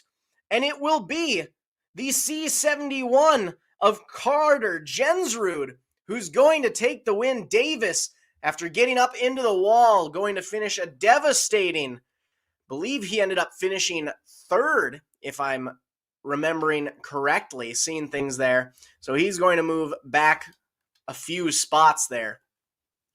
Jensrud going to be your heat race winner for heat number 2 of our K&K Racing Micro Sprints.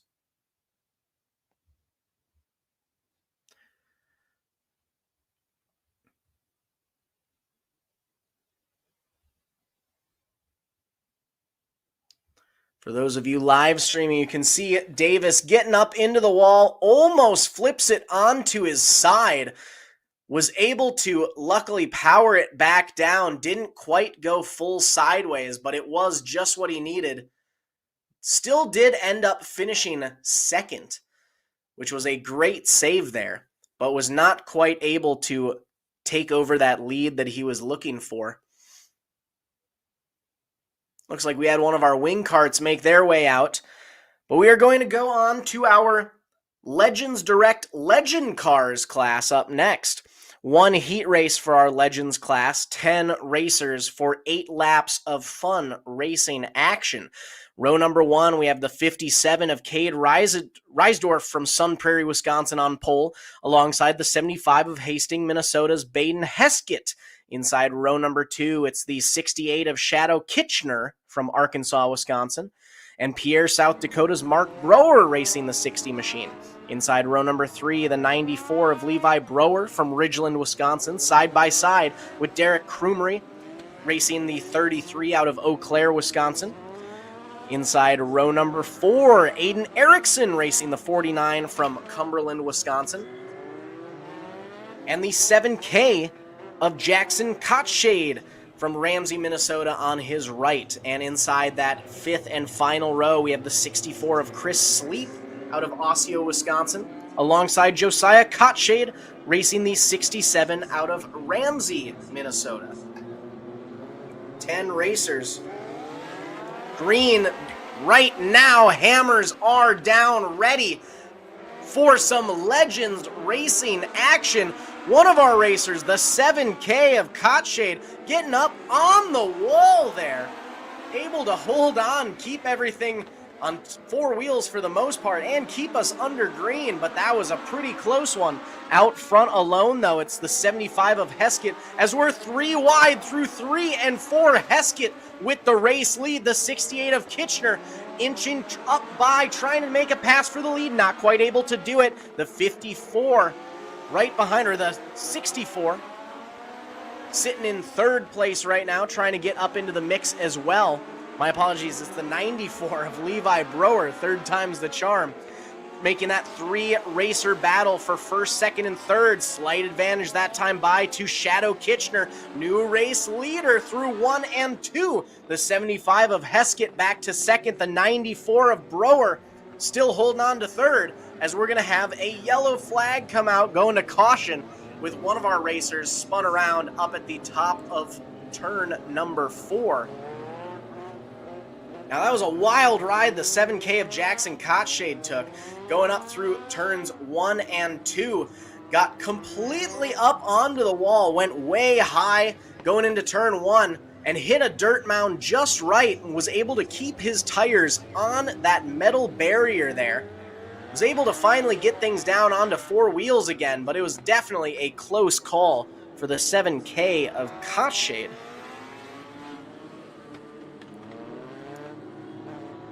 Now also, with the way that caution ended up lining up, we do end up going back to our last completed lap, which is going to leave the 68 of Shadow Kitchener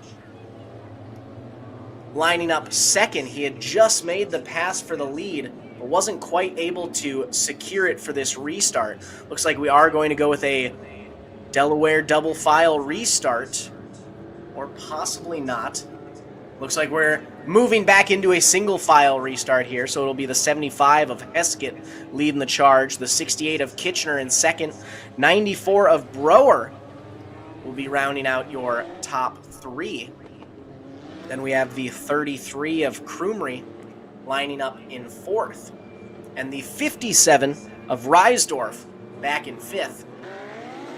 Green light is out, and away we go. The 75 of Heskett with a nice start there, bringing the 68 of Kitchener right behind, as well as we've got a nice 3-rider battle going on for 4th, 5th, and 6th. Side by side on the front straightaway, we have a new race leader, the 68 of Shadow Kitchener, able to get by. Heskett's not going without a battle, though. Still side by side throughout the entirety of the back straight, and 3 and 4, slight advantage to Kitchener, but not by much. Heskett battles back, ducks down low, looks to the inside. Heskett now with the preferred line, not able to spin it as much as he needed. Kitchener, still your race leader as Heskett tries to duck down low. Now 68 of Kitchener is able to get that car sideways coming out of the corners, which is just what he needs to get the power back on. Kitchener able to hold on to that lead and now secure lone position of that front spot. Heskett now back to a sole 2nd place, trying to get side by side once again on the front straightaway. Checkered flag is out, though. Kitchener is going to be your heat race winner. Heskett is going to have to settle for 2nd, and it's the 94 of Levi Brower rounding out your top 3 in the Legends.Direct Legends class. Up next, our final heat race of the night, our Gopher Midget Racing Series class. We have 7 competitors lining up for 1 heat. 8 laps of racing action. Row number 1, we already saw a heat race win out of him earlier today. We have the C71 of Carter Jensrud out of River Falls, Wisconsin, side by side with Johnny Parsons III racing the 85 out of Owatonna, Minnesota. Inside row number 2, the 76 of Osceola, Wisconsin's Edison Aldrich, and Matt Richek racing the 57 out of Beaver Dam, Wisconsin. Inside row number 3, Ty Wilkie racing the 72W from Detroit Lakes, Minnesota, and the 55 of Northern Minnesota's Ryan Bowers. And rounding out the 7-kart field, the lone competitor in the 4th row is going to be the 15K of Glenville, Minnesota's Nathan Kilwine. 7 racers, 8 laps of racing action for the Gopher Midget Racing Series class.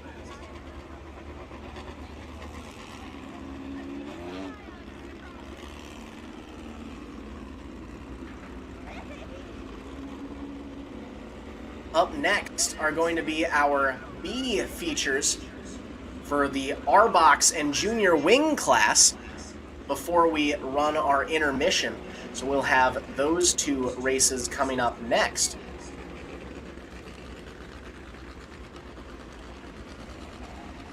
Just making sure our Gopher Midget Racing Series is all set and ready for their heat race before we get to green flag action there.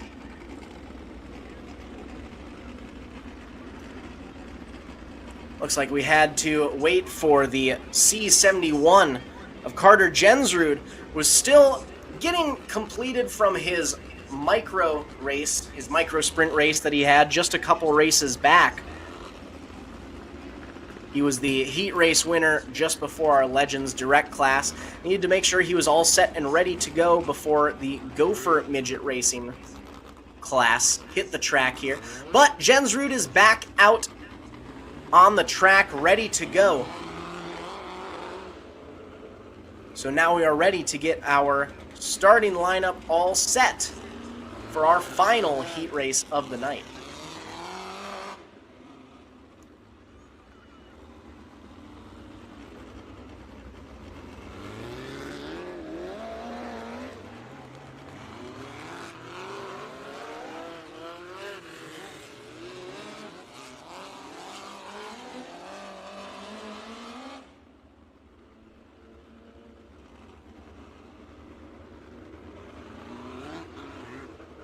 Jensrud and Parsons will be leading the front row here. Aldrich, Rishek will be in that second row. Wilkie and Bowers in that third row, and Kilwine will be the sole competitor in that 4th row.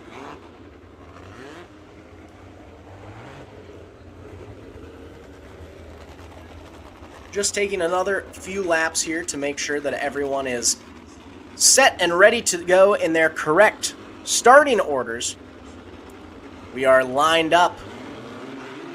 Green flag is out, and Jensrud's going to lead the charge into 1 and 2. The 85 of Parsons the third battling in second, but he's taking that extreme high line, just what the other racers need to try to get by. As we've got bumping and banging all throughout the field, the 55 of Bowers going over and around in turn 1 and 2. We had another racer go up and over the inside barricade there on the front straightaway just out of 4. So we had 2 different karts going around, bumping and banging. That is going to end up causing the yellow there. Bowers taking the brunt of the force as he's up into the wall in turn number 1.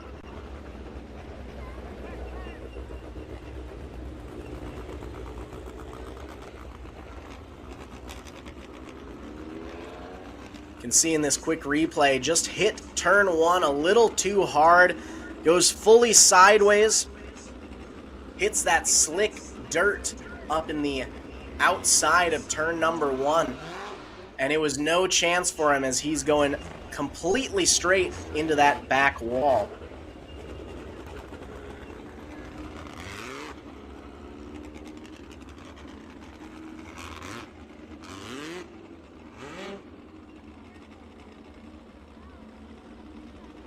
Getting the 55 of Bowers all lined up. Trying to roll him away from that wall in turn number 1 so we can give him a nice bump there from behind.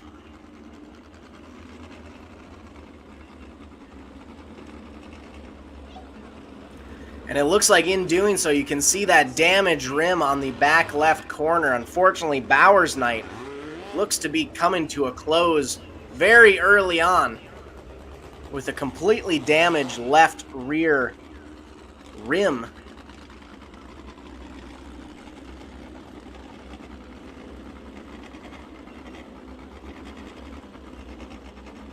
The rest of the field lined up and ready to go, though.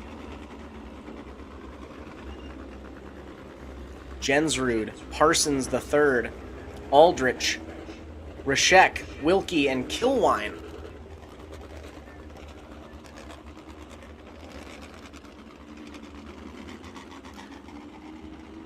Rashek, a Badger midget who raced here a couple years ago, making his way back up to Thunder Hill Speedway to join the Gopher Midget Racing Series. Green flag is out.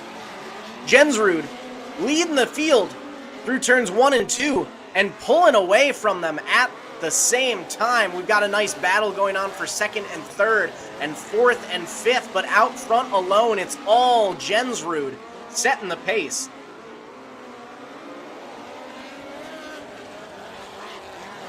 I believe that's the 76 of Aldrich, currently sitting in 2nd.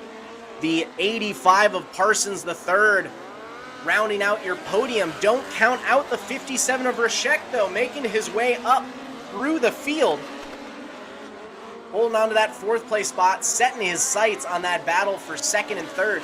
We might be seeing this evolve into a 3-kart battle for 2nd, 3rd, and 4th. Rashek and Aldrich liking those extreme high lines, and it's the 85 of Parsons III taking those extreme low lines as well. Out front alone, though, Jensrud, already hot off 1 heat race win, bumps into the wall in 3 and 4, but that doesn't stop him at all. White flag is out, 1 more lap to go for the C71 of Carter Jensrud. Through turns 3 and 4, gets a little high and squirrely 1 more time, but that'll do it for him. Checkered flag is out. Carter Jensrud gonna take the win today.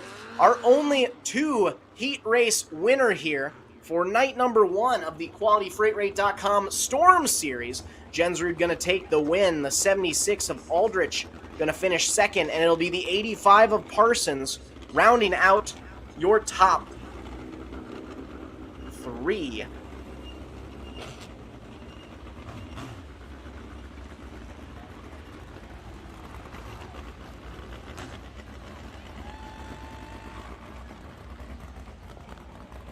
And just like that, we are on to our B features. We're going to have 2 different classes racing B features tonight. Our Arbox class and our Junior Wing class. However, in the Arbox class, we're actually going to have 2 B features. So B feature 1 of 2 will be coming at you like this on the inside of row number 1. Racing out of Menominee, Wisconsin, is the 34 of Brantley Langer. Side by side with Wheeler, Wisconsin's Harper Halopka racing the 23. Inside row number 2, it's the 88E of Barrett Evans out of Menominee, Wisconsin. And Dirks LeBlond racing the 22 from Downsville, Wisconsin. Inside row number 3, Marshfield, Wisconsin's Benjamin Bargender racing the 10. And the 777 of Austin Hover from Hudson, Wisconsin. And inside that 4th and final row, out of Boyceville, Wisconsin, Dakota Buss racing the 787, and the 17 MJR of Cameron, Wisconsin's Jace Tarvis. 8 racers in B feature number 1. We'll have 8 racers again in B feature number 2. Looks like we have 6 of our racers making the call. Gonna get them relined up. Was not quite ready for that start that they gave us. So we're going to slow them down, re-rack them, restack them before we get to some green flag B feature action. in the Arbox class.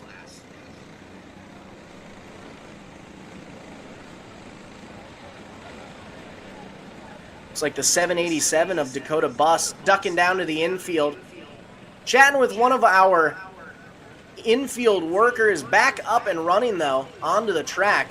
So we'll stop them out on the front straightaway, make sure everyone is set and ready to go before we get back to some green flag action here. Looks like now 7 of our 8 racers making the call here. Seems the 17 MJR of Jace Tarvist might be the scratch today.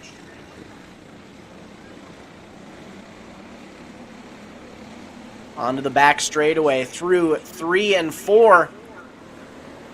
Green flag is out and the hammers are down, and we're 3 wide into 1 and 2. Slight advantage to the 88E of Evans, who's your early race leader. The 34 of Langer back to second, but he's not going without a fight. Langer now back up to sole possession of the lead. Evans back to second. Don't count out the 23 of Halopka, though. Halopka waiting in the wings in third, along with the 22 of Dirks LeBlanc. We might be seeing a 4-kart battle developing for the lead here. Right now, it's a 3-kart battle. Our top 2 racers, only about 1 kart length separating all 3 of our top podium racers. Back in 4th and 5th, a nice little side-by-side battle going on between LeBlanc and the 777, I believe that is, of Austin Hover.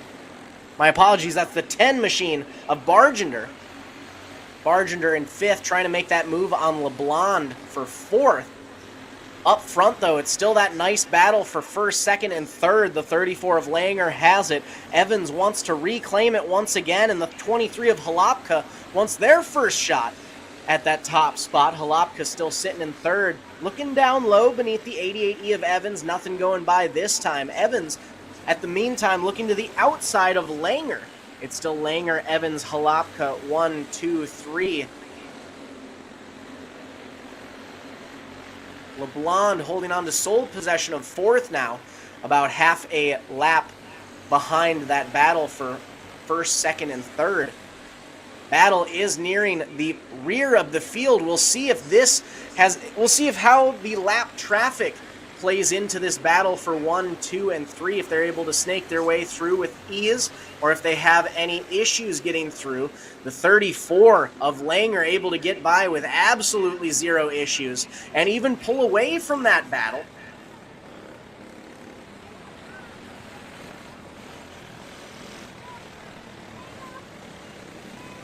The 34 of Langer holding on strong to the lead. The 10, however, of Bargender going around. Back up and running, though. But it is going to bring a caution out. So we're going to get everyone relined up before we go back to some fully green flag racing here. As a quick reminder, brought it up earlier today, but just wanted to send a quick reminder out. We're doing something a little new this year with the MBTV Sports live stream that we have going on. We're trying something slightly different, and we're actually calling the races remotely, not from the track. So we do want to send a quick reminder out there. Let us know how things are sounding, if the audio quality is good for all of you at the track, if you can hear the announcer speaking well. If we need any updates here, tonight's kind of a test night before we get into the rest of the racing series here. For those of you live streaming tonight's events on MBTVsports.com, you can see I'm announcing from the comfort of my own home right now. Don't have to be out there in the elements. But back to the racing action. The 34 of Langer still holding on strong to the lead. The 88E of Evans trying to battle back, take over that spot once again, side by side onto the front straightaway. It's anyone's game right here. Evans now with the slight advantage coming out of 1 and 2. Evans, your new race leader. Langer looking down to the inside, trying to battle back, take over that lead spot once again. White flag is out. 1 more lap to go for Evans, Langer, and the 23 of Halopka.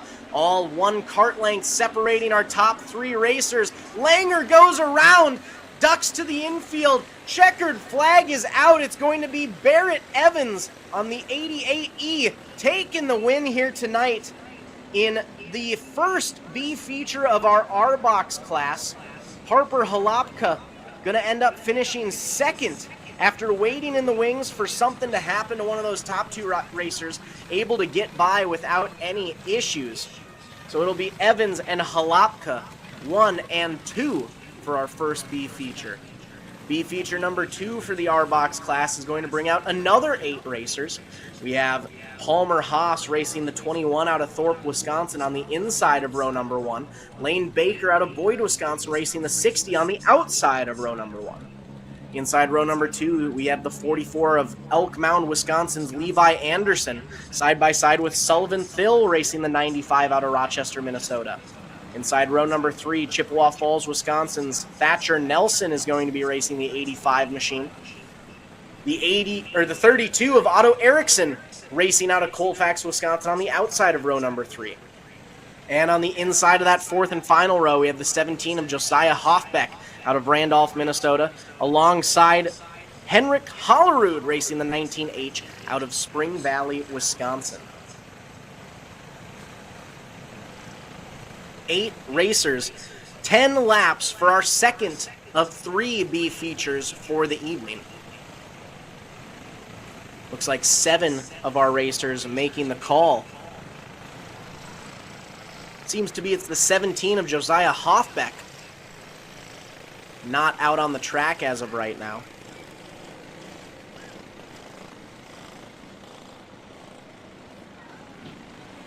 And there, I think I see Hoffbeck making his way at the rear of the field. Green flag is out, though, and it's the 60 of Lane Baker pulling away from the rest of the pack. The 21 of Haas holding on strong for second. The 44 of Anderson waiting in the wings in third. Then we've got a nice side-by-side battle developing for 4th and 5th, trying to take over that third and final podium position.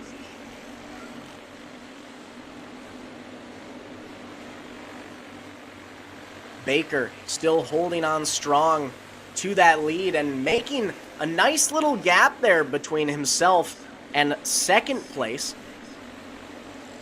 Baker, Haas, Anderson still 1, 2, 3. Then we've got a nice 3-cart battle just behind. The 44 machine leading that 3-cart battle for, I believe, 3rd, 4th, and 5th. Trying to hold on to that final podium spot. Anderson has it. Our other 2 competitors want to take it, though. The 95 of Phil getting into the mix there. Up front, our leader, Lane Baker, getting into some lapped traffic. Trying to get by the 17 of Josiah Hoffbeck. He's having some issues, though. This gives the 21 of Palmer Haas just what he needed to get side by side. Haas now down to the inside. Haas is your new race leader. It's Haas, Baker, 1 and 2. Is Baker going to be able to battle back, take that lead spot over once again? The 95 machine of Phil looping it in 4, able to get back under it before the yellow flag comes out. Out front, though, Palmer Haas absolutely pulling away. That was just what he needed to take that lead spot back once again. It's Haas, Baker, 1 and 2. White flag is out. 1 more lap to go for Palmer Haas. He lost the lead there for a few laps, but he was able to reclaim it. 2 corners separate him and a B feature win. Checkered flag is out. Palmer Haas gonna take the win tonight in B feature number 2. Levi Anderson, or apologies, the 60 of Lane Baker, gonna end up finishing second, settling for that second place finish after leading a majority of the race there.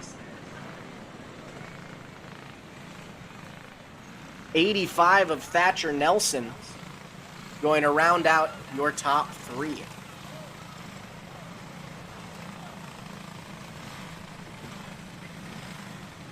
That brings our Arbox Class B features to a close, which brings us on to our final B feature of the night, our Junior Wing Class competitors. We have 10 racers for 10 laps in our Junior Wing B feature. Inside row number 1, we have Alan Byrne piloting the 8 out of Trempealeau, Wisconsin, alongside the 32 of Osceola, Wisconsin's Reagan Finnegan. Inside row number 2, Archer Hoffbeck racing the 14 out of Randolph, Minnesota, alongside the 15 of Brandon Stevens, Joseph Bargender on the 10, and Ty Prochnow on the 85T in row number 3, the 30 of Nathan Gunderson, and the 7 DJR of Kinsley Schmutz in row number 4. And in the 5th and final row, racing out of Woodville, Wisconsin, Owen Malmgren pilots the 21M. The 70 of Owen Tarvis out of Cameron, Wisconsin, rounds out our field for the Junior Wing B feature. Through turns 3 and 4, pedal to the metal. Green flag is out. And it's a drag race through 1 and 2. Race leader is going to go to the 32 of Reagan Finnegan, setting the pace. Right behind him, the 14 of Archer Hoffbeck, setting his sights, trying to take that lead position over. But the 32 of Finnegan has just what it takes and is slowly but surely pulling away from the rest of the field. The 8 of Byrne holding off a 2-kart battle for 3rd, 4th, and 5th from the 30 machine of Nathan Gunderson, able to move all the way from 7th up to 4th so far in just 2 laps here, setting on that battle for 3rd, 4th, and 5th. Out front alone, though, it's still the 32 of Reagan Finnegan out of Osceola, Wisconsin, setting the pace there. About 10 kart lengths back to our second place competitor, the 14 of Archer Hoffbeck, putting on a solid charge. And then an even spacing back to Byrne, still holding on to that 3rd and final podium position. The 30 of Nathan Gunderson going to settle back into a solo 4th place, but he's got company, the 10 of Joseph Bargender. Doesn't want to let that pass stick that Gunderson put on him earlier on. Gunderson was able to rocket by, hold on to 4th. But we are going to have a caution come out. We're going to slow our karts down, as we've got one of our karts looping it in turn number 4. Can't quite get a number on that kart right there. Looks like it might be the 15 machine of Brandon Stevens that went around. Stevens going to be refired. Back up, racing. We're going to get everyone re-lined up here before we get back to some Junior Wing B feature racing. While we get re-lined up, another quick shout out to a few more of our sponsors: Dick's Fresh Market, Liquid Nitro, Old World Meats, and Doan Ltd. Got to give a big shout out to them for all of our grocery, food, and drink need that we have here.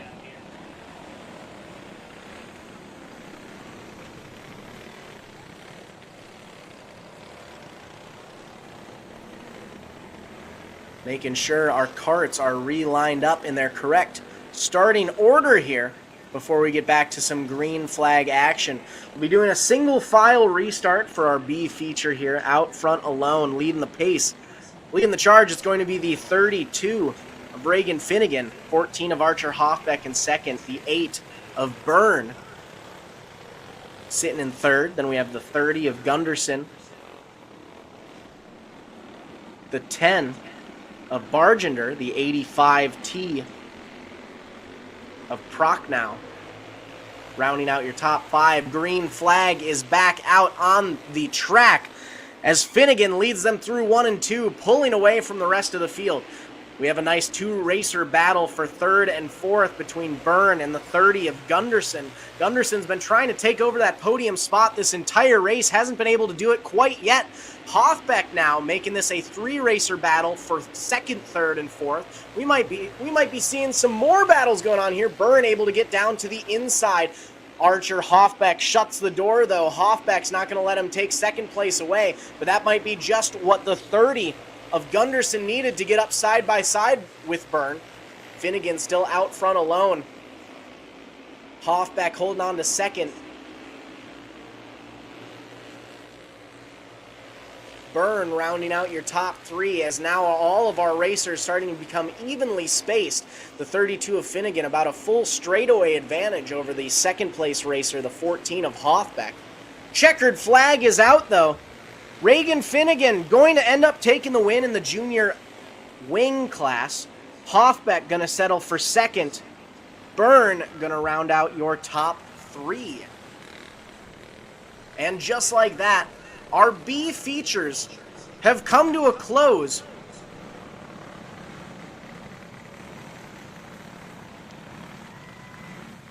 We're going to take a quick intermission here. Make sure that everything is all set to go before we get to our feature races here momentarily. So for those of you at Thunder Hill Speedway right now, feel free to take a few minutes, get up, stretch your legs, run to the restroom, grab some snacks from the concession stand, some nice food in your stomach, some liquids to wash it all down. For those of you live streaming the events on MBTVsports.com, make sure to get up, stretch your legs, get all ready to go for some feature racing action here, as we will be back momentarily at Thunder Hills Speedway in Menominee, Wisconsin.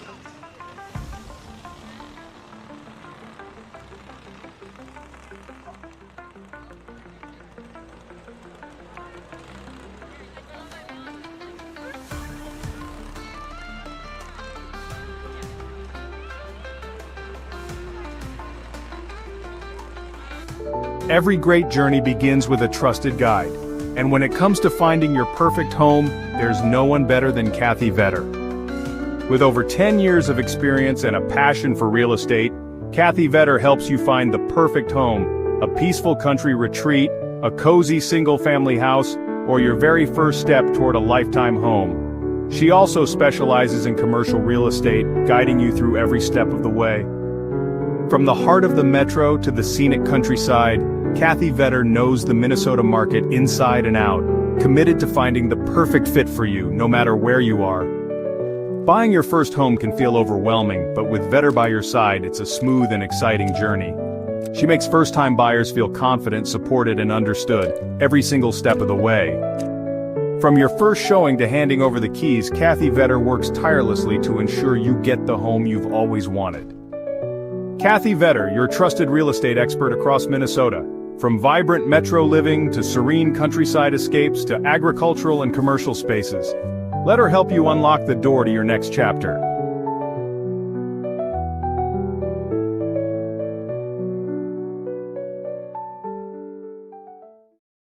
With over 40 years of experience producing quality racing components, we're excited to unveil the Kevco Drive Shaft. Our Kevco Drive Shafts are 100% made in the USA from USA-sourced materials. We have developed our drive shafts using precision machine yokes that offer more clearance with higher strength than any other shaft on the market. Our yokes are then zinc-plated black for long-lasting protection. All our drive shafts are meticulously hand-built and balanced on our brand-new Superior Driveline Shaft Master drive shaft machine. Every carbon fiber Kevco drive shaft comes loaded with Spicer 1310, solid-body, non-greasable universal joints for superior strength. We offer U-joints, U-bolts, slip yokes, and anything you may need for your drive shaft. Kevco has the ability to custom build any length drive shaft for any application you may need, whether it be mild steel, chromoly, aluminum, or carbon fiber. Call us today at 800-770-3557 or check us out on the web at kevcoracing.com.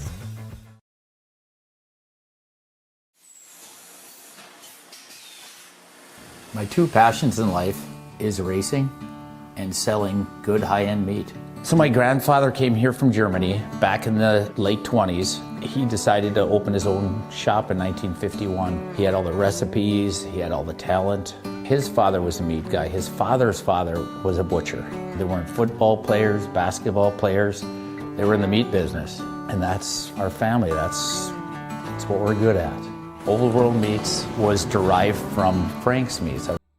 when you've got to ship it from anywhere to anywhere. QualityFreightRate.com. The LTL Freight Logistics Specialist for your small business. QualityFreightRate.com. We simplify shipping, eliminate those surprise charges, and negotiate the best rates from most LTL qualified carriers. QualityFreightRate.com. Special residential and liftgate rates available for automotive and ag implements. QualityFreightRate.com. Use the promo code ICE and get 10% off your first shipment. Startup is so easy. Get a quote and ship today. QualityFreightRate.com.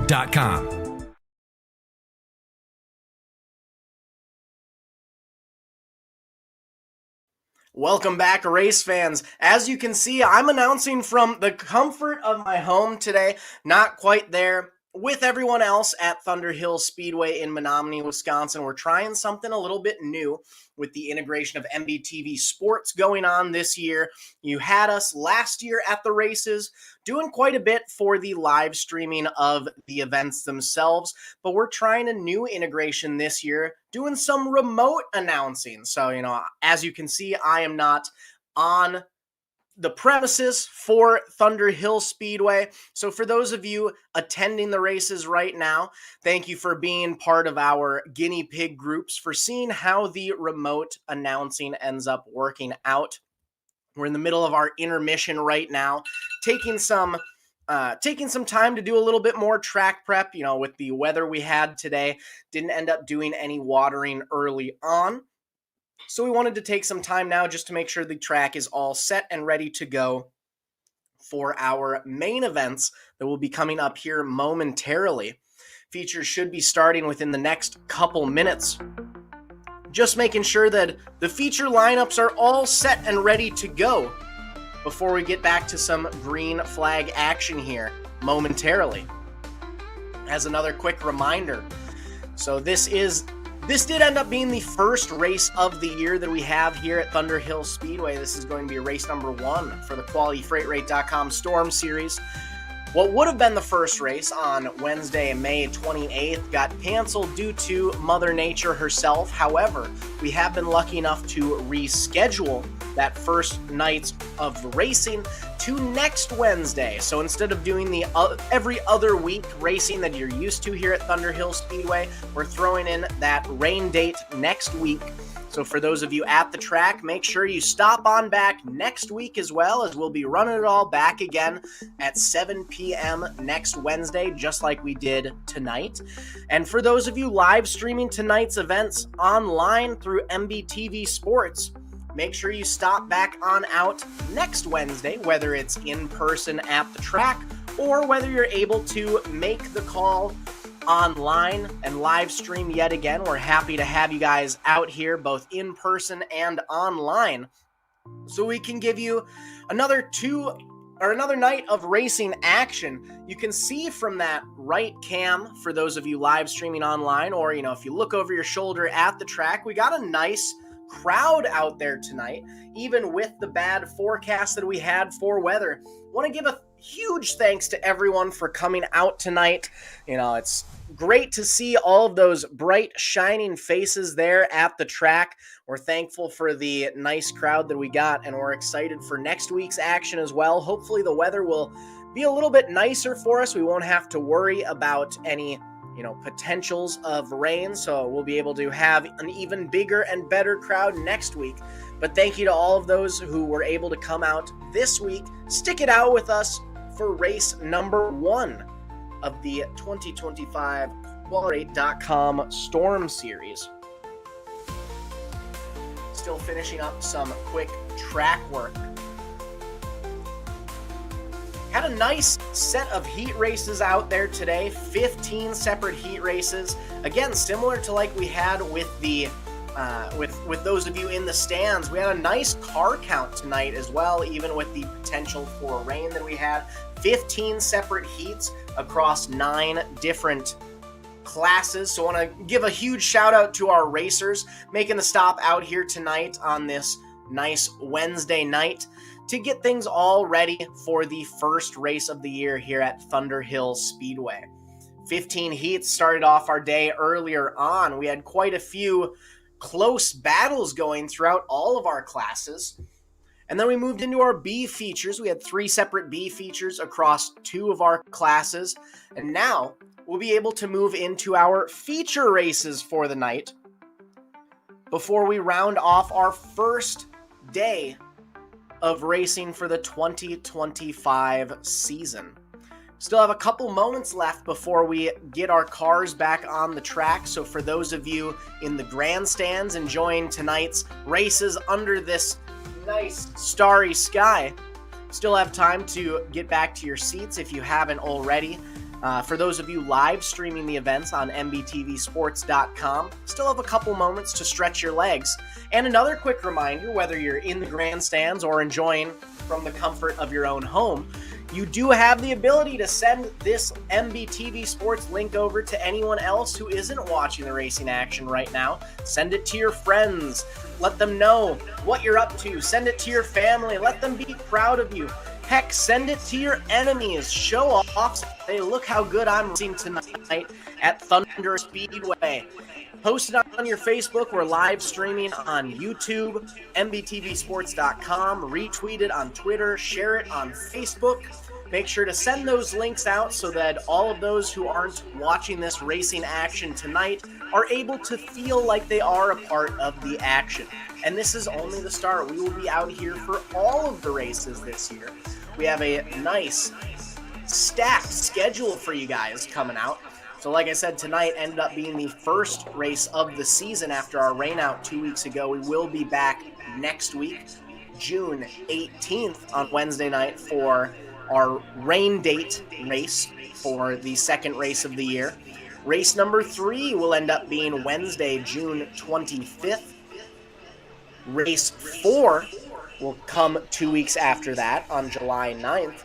Then on July 23rd, we're having our first Wednesday night special of the year. Now, that's not going to be a points race, but we are still going to be coming out here. We'll be having our rookie cage, Arbox junior wings, intermediate wings, 125, 250 wings, Sportsman, wingless micro sprints, and our Legends class out there for the non-points Wednesday night special on Wednesday, July 23rd. After that, race number 5 of the QualityFreightRate.com Storm Series will be back on Wednesday, August 13th for Alumni Night, where all previous racers get in free. So make sure to stop by on August 13th for race number 5 of the season. Race number 6 is going to be a big night for our racers out there, where we'll be doing double points night. So if there's one night that you gotta skip, make sure it is not race number 6 on August 27th, where we have that nice double points extravaganza night, leading into our next special of the year.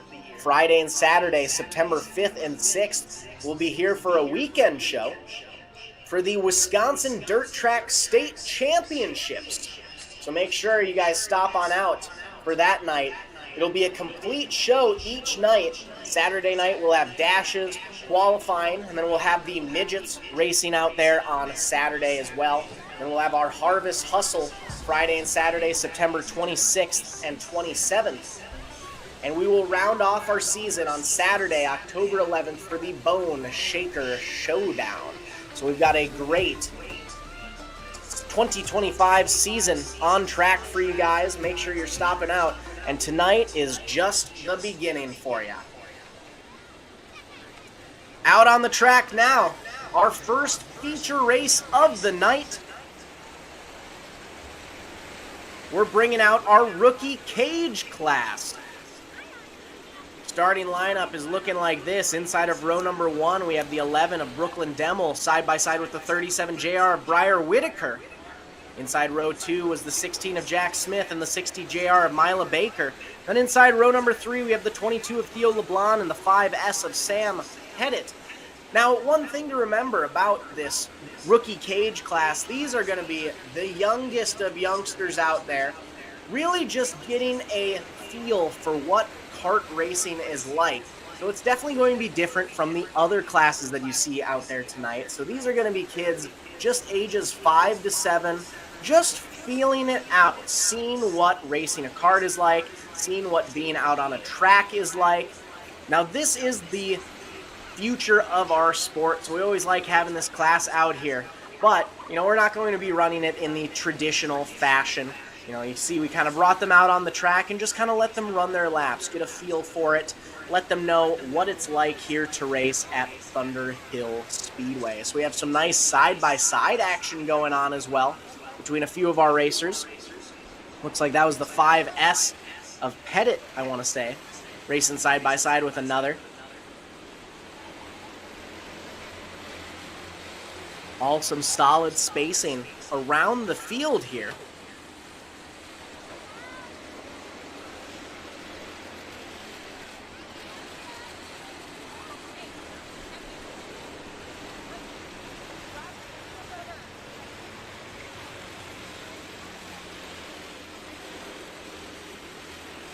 Take a look at those youngsters go, all putting in solid laps. Every place on the track right now, we have some good racing action going on. Check out the 11 machine of Brooklyn Demmel, your pole sitter for this race. Absolutely weaving through the field, showing us what she can do in that bright purple rookie cage kart. We have a Facebook shout out from Melissa Demmel. Go Brooklyn and Sammy. Brooklyn and Sam Pettit racing in this rookie cage class right now. Feel free to drop a comment down below on our Facebook live stream. You guys will pop up on the stream itself. We always love getting to see shout outs, whether it be to racers, friends that are watching the live stream, people who are in attendance at Thunder Hill Speedway in Menominee, Wisconsin. Drop those comments on down below so we can hear all about what you guys are seeing for the night. Checkered flag is out. Brooklyn Demmel going to take the win here, but in a class like this, let's be honest, folks, they're all winners. We love getting to see everyone hit the track, come on out here, and have a good time. That's what we're here for, having them learn what this sport is like, as they are the futures of this sport.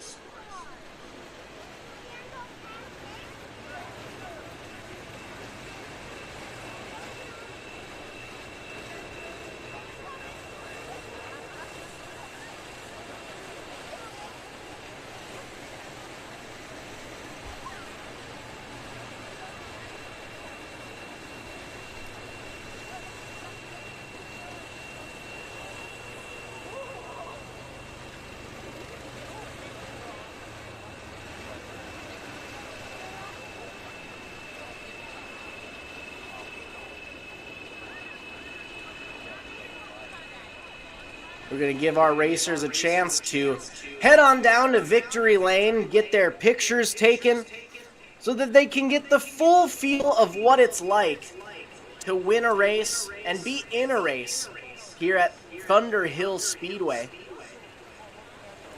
So we'll give them all a chance to line up down there in Victory Lane. And make sure when they get out of their cars, make sure you give them all a huge round of applause for racing here tonight at Thunder Hill Speedway.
Once again, now that all our racers are lined up, let's make sure we all give a huge round of applause to all of our rookie cage racers. We have the 22 of Theo LeBlanc, the 60 JR of Mila Baker, the 11 of Brooklyn Demel, Briar Whitaker in the 37 JR, Sam 5S, and Jack Smith in the 16. Give us all a huge round of applause for our rookie cage main event racers.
Get our final rookie cage competitors out of victory lane. We'll start our lineup for the A main event for our Arbox class.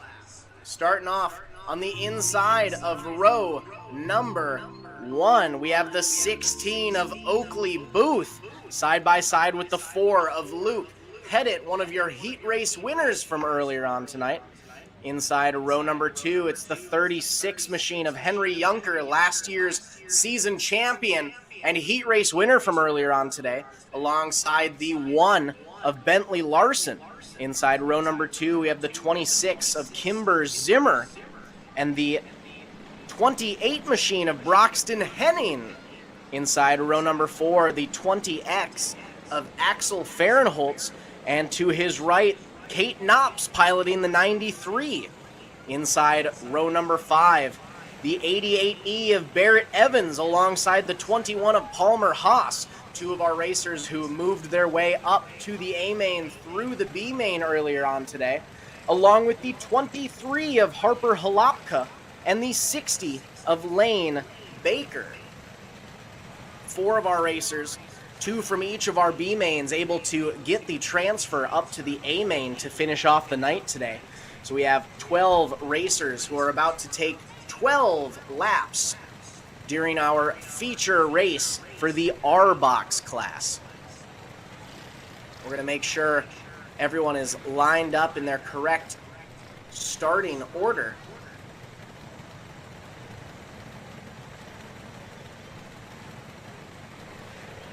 Before we get to some green flag action here.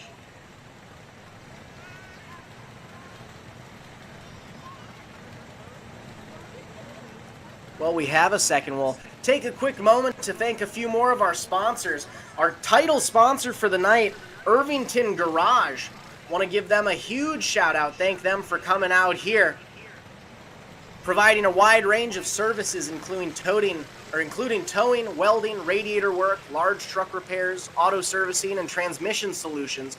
Make sure to trust Irvington Garage Towing for all your vehicle needs. Thank you guys for helping us out tonight and being our title sponsor for the first official night of racing here at Thunder Hill Speedway for the 2025 QualityFreightRate.com Storm Series. Our racers are all lined up in their correct starting order. Coming out of turn 4, green flag is out, hammers are down, and it's the 16 of Oakley Booth leading the charge through 1 and 2 and pulling away from the rest of the field. The 36 of Henry Junker sitting in second, setting his eyes on the 16 of Booth. The 4 of Luke Pettit just behind in third, and he's battling off a side-by-side battle for 4th and 5th, as well as the rest of the field in tow behind him. Out front alone, the 16 of Booth trying to pull away from the rest of the crowd. The 36 of Junker, last year's champion not quite going to let that happen. He's still trying to keep his sights on the 16th of Booth, but Booth is setting a pretty solid pace here tonight, trying to pull away from the rest of the field. The 4 of Pettit still sitting in third, got company right behind him though. Then a little bit of space before we get back to another battle for 5th on back. 2 of our racers getting side by side into each other. The 88 of Barrett Evans and the 1 of Bentley Larson, I believe that is, getting side by side. Connecting a little bit coming out of 2, but we are able to stay under green flag conditions. It's still the 16 of Booth out front as Evans goes around in turn number 4, going to go into the infield, and I believe we've skirted yet another yellow flag in this race. Evans going to get refired. Head back out onto the track, and we're going to get relined up. We did not quite get past that yellow flag, so we're going to get everyone stopped there on the front straightaway, make sure they're in their correct starting order. And one difference you'll see between the features and the heat races and B-mains that we had earlier on today is for the features, we are going to go with the Delaware double file restart. Or at least we were for most of our classes. For the Arbox class, with these still being youngsters that are out there, we might be sticking with just a single file restart for them.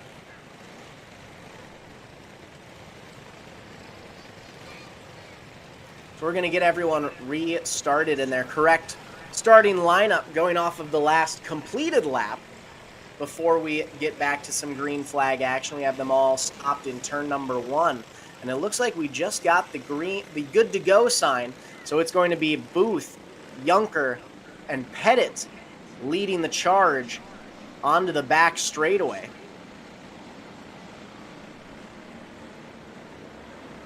Green flag is out, Junker down to the inside, and we've got a side-by-side battle for the lead. Up front, Junker with the advantage, coming out as the sole holder of that top spot. Booth now back to second place. Little gap developing before we get back to the 3 of Pettit, or the 4 of Pettit, my apologies, sitting in third place. Holding off a battle of his own, Junker and Booth duking it out. Up front, Junker with the inside preferred line.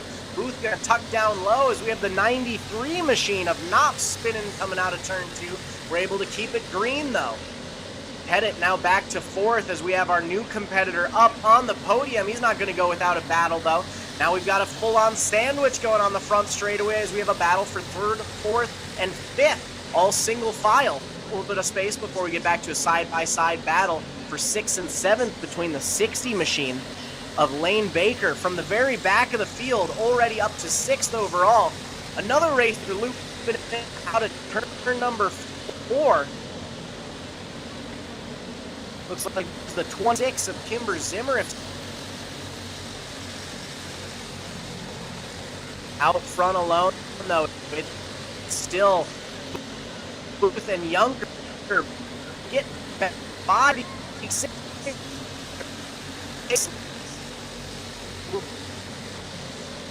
and pull away from the rest of the Booth. Now coming up on lap traffic, we see the 20X of Fahrenholtz getting into Booth. Booth off the pace now. That gives him the chance he needs to get by. Junker back up to the race lead. And White a gap. Fahrenholtz gets to the side of Booth. White flag is out. One more lap to go for the 36 of Henry Junker. One last time through 3 and 4.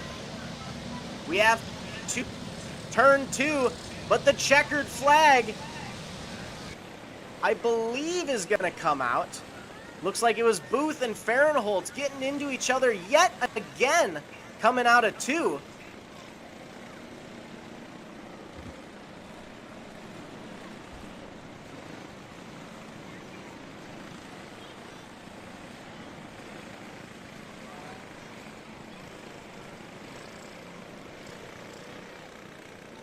After getting into each other, coming out of 4, losing the lead.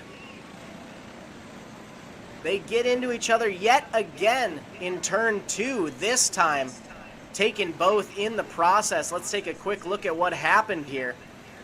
Booth goes around coming out of 2. Fahrenholtz has nowhere to go, slams right up into his side there. Looks like we are relining them up on the front straightaway here.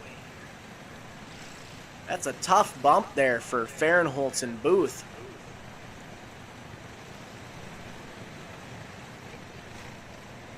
But that's exactly what the 36 of Henry Junker wanted to see. Now, he'd started to pull back quite a bit from the 16 of Booth. Booth had made a decent gap on him. But with that little scrimmage there going on in turn 4, Junker was able to get by without any issues and now take back over that lead spot. I believe we're going to end up doing a green-white checkered, seeing that happened on the white flag lap. So Junker is going to start off on the pole, and it's the 4 of Pettit currently sitting in second.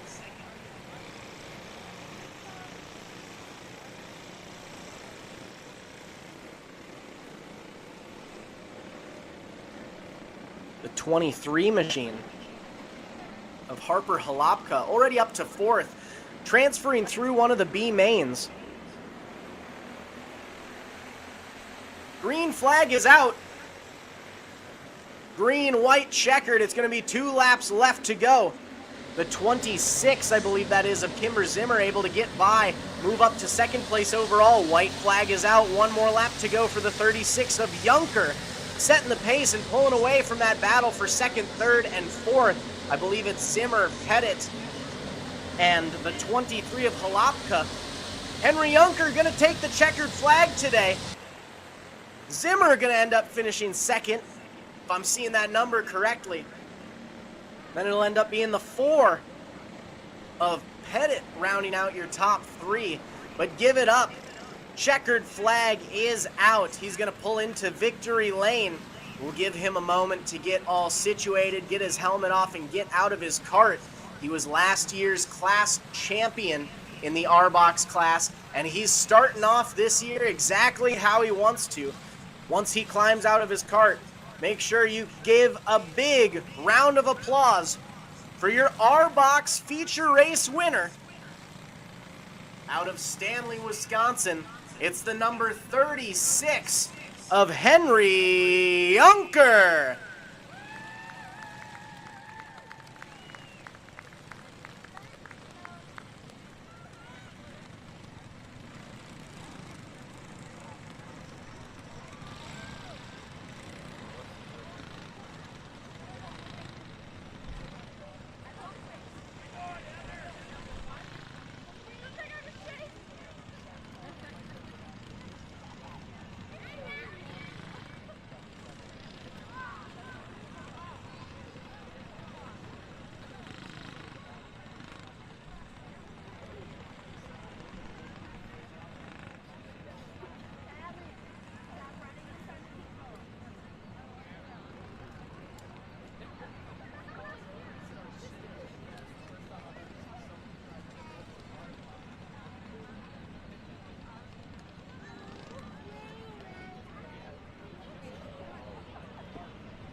We're going to give the 36 of Henry Junker a chance to get up on his cart. Once again, checkered flag, feature race winner. Put your hands together for the 36 of Henry Junker, taking the win in the Arbox class today, doing just what he wanted to do after his championship run last year in the Arbox class. I know that kid's definitely excited to be up on the top spot of the podium here tonight at Thunder Hill Speedway. We'll give him his moment to celebrate in victory lane. And while he's sitting there, we'll give you our starting lineup for our junior wing class. Coming up next, on the inside of row number 1, we have the 99 of Bentley Halapka alongside the 1S of Dylan Schubert. Inside row number 2, the 40 of Reagan Rosenblum, side by side with the 19 of Jacob Demmel. Inside row number 3, Grant Keller's piloting the 31 machine, along with Ashton Fahrenholtz in the 21. Row number 4 has the 3J of Jonathan Pettit III on the inside out of Winona, Minnesota, alongside the 88 of Kane Buss from Boyceville, Wisconsin. Inside row number 5, Farmington, Minnesota's Luke Patterson racing the 15JR, along with Bruce, Wisconsin's number 20 of Mason Lockburner. And inside row number 6, transferring through from the B mains earlier on tonight, Reagan Finnegan in the 32 from Osceola, Wisconsin, side by side with the 14 of Archer Hoffbeck. In that final row, the 8 of Alan Byrne and the 30 of Nathan Gunderson. Green flag is out, and we are Junior Wing Racing. The 14 of Hoffbeck spinning it around in turn number 1. He's going to come to a stop. That's going to end up drawing the yellow flag as we've got a few more looping it in turns 3 and 4. We're going to give our racers a chance to get relined up in their correct starting order before we get back to some more green flag racing here in the junior wing class.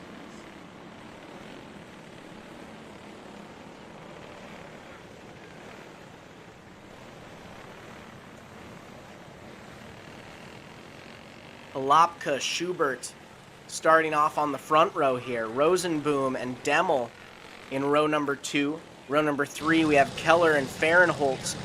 Pettit the third and Buss in row number 4. Patterson, Lockburner, Finnegan, Hoffbeck, Byrne, Gunderson round out your field. As I believe we're back into our correct starting order. Going to give them another lap here just to make sure we are all set and ready to go before we restart this junior wing class feature race. Green next time by, one last time onto the back straightaway and into turn 3 and 4. Halopka and Schubert setting the pace. The hammer is down and we are racing.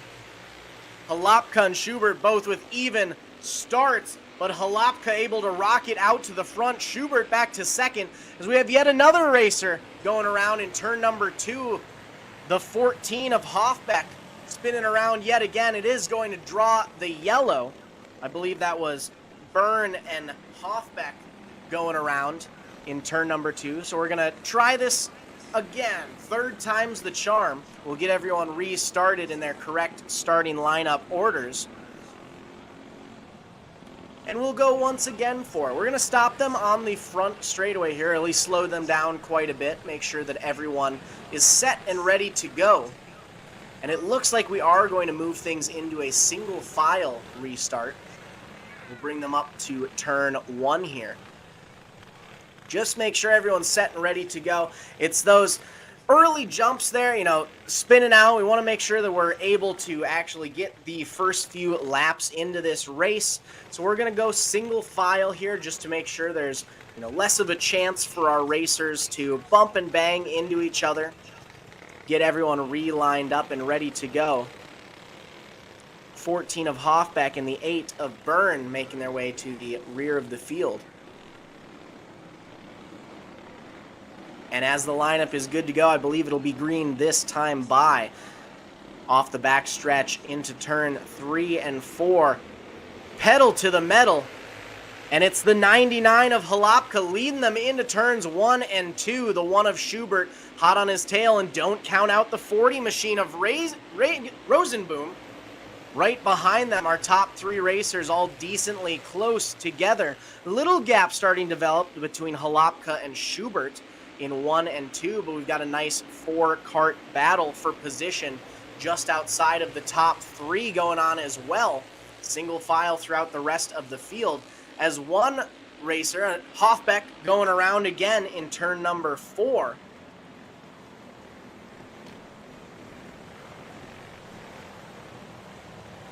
Hoffbeck having some issues here during this feature. Spun around a few times here. A couple times on those first 2 restarts. Now in turn number 4, so we're going to get him relined up back at the rear of the field. Make sure everyone else is in their correct restart order.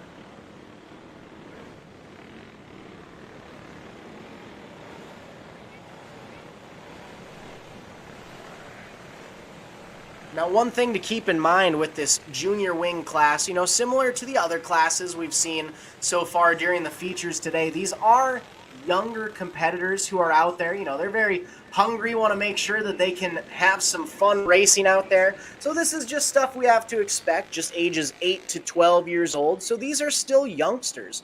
You know, they may have a few years of racing under their belts, but they're still ready to go, ready to chomp at the bit. And sometimes that includes, you know, a little issue on some of our restarts. So we give them this chance, make sure they're all ready, prepared for the racing before we go back to green flag conditions here. We're going to slow them down, bring them to a stop on the front straightaway.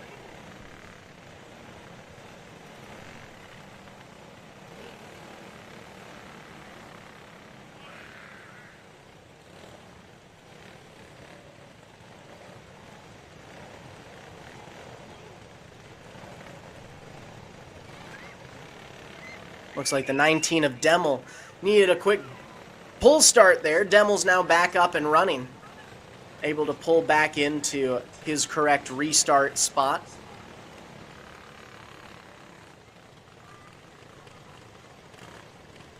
One of our karts getting the push off of the exit to the track in turn number 4.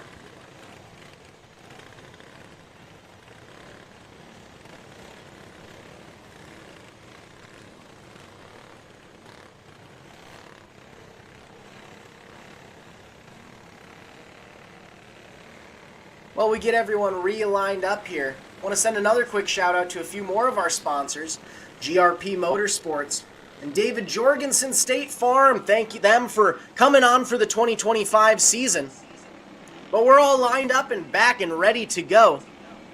We come out on the back straightaway into turn 3 out of 4.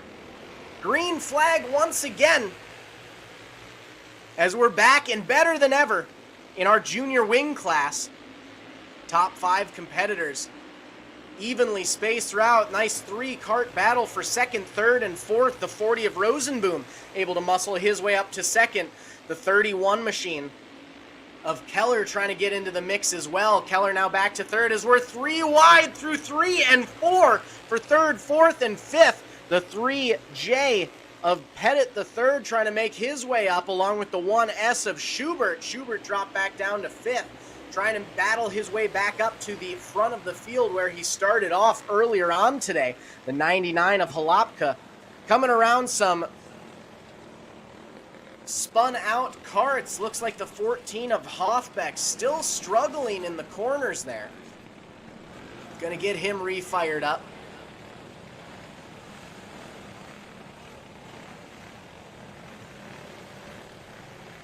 And after a few cautions there, it looks like Hoffbeck's night has come to a close. He's pulling down into the infield, so we'll get relined up. Out front, it'll be the 99 of Halapka still leading the way. The 40 of Rosenboom was able to move up to second. The 31 of Keller from fifth up to third now. We also see the 88 machine of Kane Buss. Looks like his night's come to a close. He's getting the sad push to the infield there.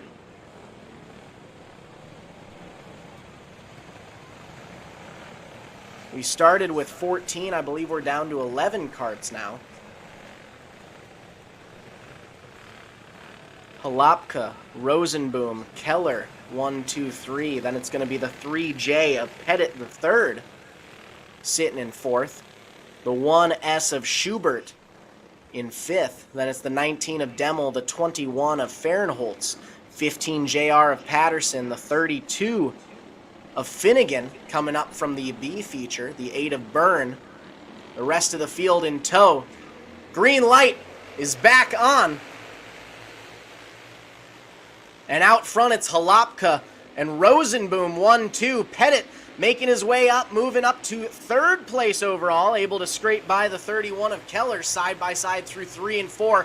It's still Pettit, Keller, 3 and 4, trying to make that pass. Find out who our final podium watcher is. Don't count out the 1S of Schubert, though. He's trying to get into the mix. We might be flirting with 3 wide coming through 1 and 2. Pettit able to take sole possession of 3rd place overall. Now the battles for 4th and 5th. Schubert has it.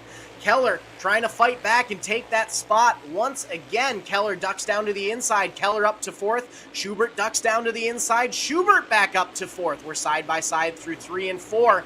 It's Schubert and Keller battling for that 4th and 5th place spot. That's definitely our closest battle on the track that we have right now, but we have battles throughout the second half of the field. Out front alone, though, it's still the 99 of Bentley Halapka setting the pace, leading the charge, and pulling away from the rest of the pack. He doesn't want to see any of that drama that's going on behind him, so he's got a fresh track ahead of him, and he's using it to his full advantage, setting up a gap between him and the 40 of Rosenboom. And right as I say, we have another racer going around in turn number 4. Track conditions getting a little slippery out there as the night starts to come to a close, gets a little colder. We have our racers getting a little squirrely out there. So we're going to give them another chance to re-rack them, restack them. Out front, it's still the 99 of Halapka, the 40 of Rosenboom, the 3J of Pettit, the 31 of Keller, and the 1S of Schubert sitting in your top 5 as they currently stand. Then it's Demmel, the 32 of Finnegan, the 15 JR of Patterson, and the rest of the field in tow.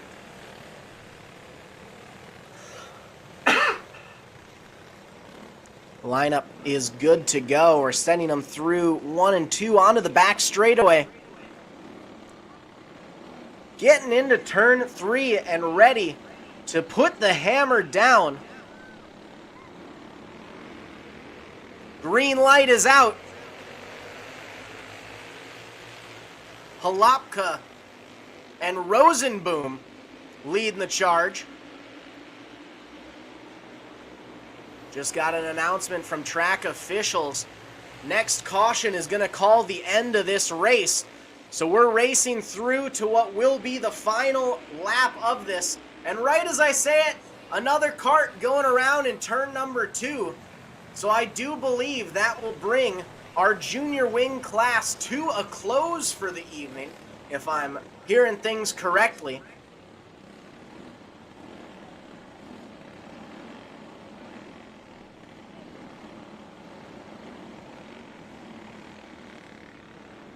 So we are going to take a yellow checkered flag here, close things out for the junior wing class, which gives the 99 of Bentley Halapka the feature race win for the junior wing class. Will give him a chance to pull into victory lane, get his helmet off, and get situated outside of his kart. But as he makes his way out, make sure you stand at attention. Give a big round of applause for last year's 2024 Junior Wing Champion out of Wheeler, Wisconsin. Feature race winner tonight is going to be the 99 of Bentley Halapka. Give it up for your feature race winner, ladies and gentlemen.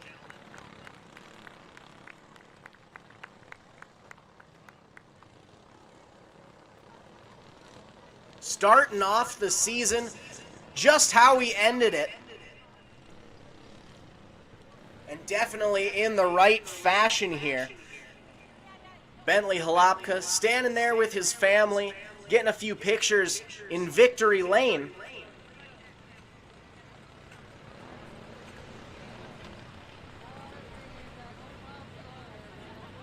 And as Halapka celebrates his time there, we'll get our starting lineup for race number 4 of 9, our Sportsman class.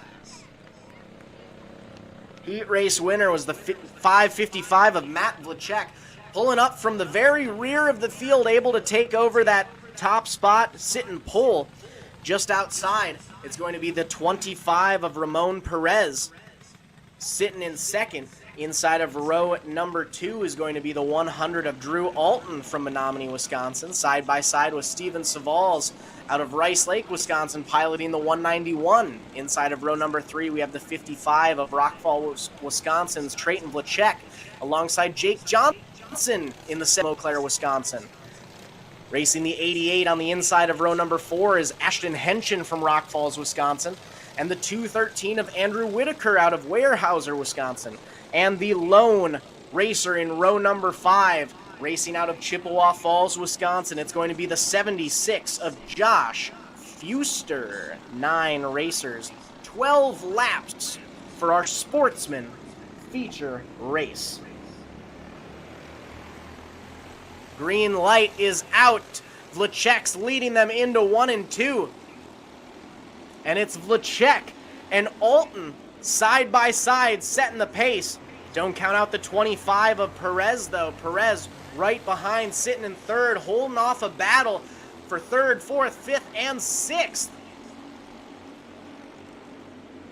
The 191 of Savals able to get by multiple racers. Savals now up to third place, setting his sights on that battle for the lead. Out front, Alton was able to get by Alton, your new race leader. Matt Vlachek back to second. Savals sitting in third, but slowly but surely pulling up on our top 2 competitors. We might be seeing a 3-racer battle for first, second, and third. But we've got a battle still going on for third, fourth, and fifth right now. We could potentially be flirting with a 5-racer battle for the lead here momentarily. The 74 of Jake Johnson currently sitting in 4th overall. Just behind him in 5th, I believe that's the 55 of Trayton Vlachek, if I'm seeing things correctly. Starting to get some single file racing going on here, but we're all very close. Our top 2 racers about a third of a kart length, bumper to bumper right there, separating them. Only about 2 kart lengths separating Vlachek and the 191 of Savals in third. Single file throughout our top 5. No more than about 20 feet separating our first place competitor and our 5th place competitor. It's still Alton, Vlachek, Johnson now up to third, but Savals is not going to go for that. Savals ducks down low. Savals back up to third. Johnson back to 4th. Side-by-side battle for 3rd and 4th. It's that final step on the podium as we're skirting around some yellow traffic. One of our racers going around in turn number 4, almost collecting our top 5 leaders. In the meantime, looks like that was the 88 of Ashton Henschen going around in turn number 4. This will give us a chance to rein everyone in, make sure everyone is set and ready to go before we get back to a nice restart here in our Sportsman class. Facebook comment from Liz Schubert saying, thank you for streaming MBTV Sports. Well, thank you for watching us. We're excited to have you out here. Even though you weren't able to make it to the action at Thunder Hill Speedway, happy to be able to bring some racing action into your living room this evening. The 100 of Drew Alton currently leading the Sportsman class. We're going to end up doing a Delaware double file restart for our Sportsman racers. So it'll be the 100 of Alton out front all alone. In that second row, it'll be the 555 of Vlachek to the inside, the 191 of Savals to the outside. Inside row number 3, the 74 of Jake Johnson.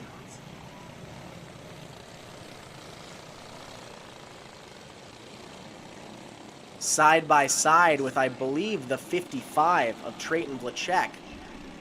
The 25, the 20, the 213, and the rest of the field in tow behind. Green flag is out. Alton's leading them into 1 and 2. 3 wide it through 1 and 2. Johnson now up to second. Savals back to 4th as our top 5 are still racing all side by side. It's anyone's game here on out. Alton, Johnson, Savals, Vlachek, 1, 2, 3, 4, 5. We got a Vlachek pass for 4th and 5th. Johnson up on the bumper of Alton. Alton able to hold on, secure that lead. So far, Savals able to take over Johnson's spot in second after bumping into Alton up front. Savals now back up to the 2 spot. Johnson battling back without any issues though. Savalls bumps back to fourth, Johnson back up to second. The 55 of Trayton Vlachek now up to third. Savalls ducks down low. One thing we can say for sure about the Sportsman class, it's always going to be a fun one. White flag is out. Who's it going to be? 2 turns separate our racers from glory. One last time through 3 and 4. Checkered flag is in his sights. Drew Alton is going to take the checkered flag here tonight.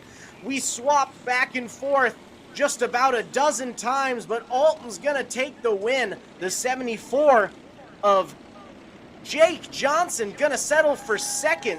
Started 6th, moved up to 2nd place. I'd say that's a pretty solid finish for Johnson. I believe that was the 199 or 191 of Savalls rounding out your top 3. But there can only be one winner at the end of the day. He's pulling into victory lane as he hops out of his cart and takes off his helmet. Make sure you give a huge round of applause for your checkered flag feature race winner, the 100 of Drew Alton.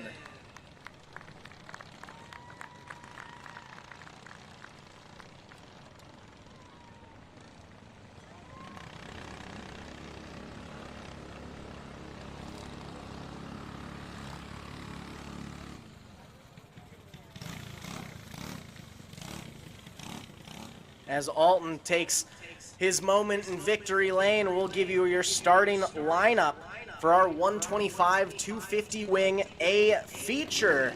We got 11 racers making it out tonight. Inside row number 1 is the 30 of Tyler Alton. Side by side with the 22 of Davin Hawk out of Rice Lake, Wisconsin. Inside row number 2, the 13E of Nick Moulter out of Bruce, Wisconsin, and the 6D of Riley Dawson from Indianola, Iowa. Inside row number 3, Bentley Halapka piloting the 99 machine out of Wheeler, Wisconsin, and the 2.0 of Cadott, Wisconsin's Jackson Helland. Inside row number 4, racing the UFO2 out of Madison, Wisconsin, Holden Harder, and Blake DeSmith piloting the 66B from Downing, Wisconsin. Then inside that 5th row, we have the 99 JR of Landon Supri, the 17D of Dylan Michaels, and in that final 6th row, inside all by himself, the 8 machine of Brody Conkey. 11 racers up for 12 laps for our 125 250 wing class here at night number 1 of the QualityFreightRate.com Storm Series at Thunder Hill Speedway in Menominee, Wisconsin.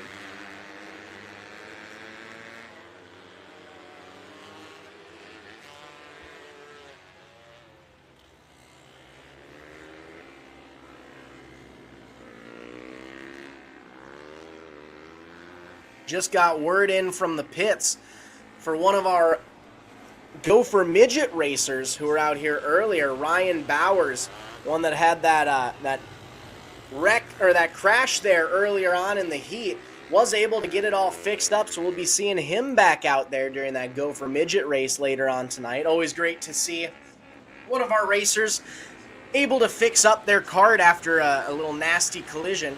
So we'll be seeing him up. He was the one who had that wrecked left rear rim going into turn number 1. Excited to see him back out here. But right now we're on to 125 250 wing racing. Looks like our lineup is good to go, making their way through 3 and 4. Not quite gonna go green this time by. Looks like our racers were trying to sneak in a green flag that time around. Weren't quite able to do it, but we are all tightened up, ready to go as we come into turn 3.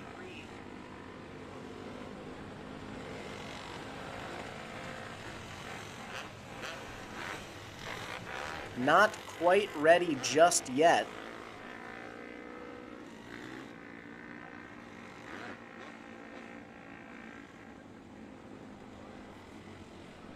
Out front, it's the 30 of Alton and the 22 of Hawk side by side on that front line.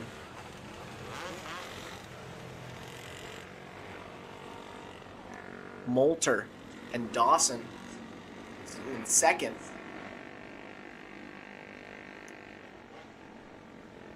Looks like the 66B of Blake DeSmith having some issues there. DeSmith down on the infield.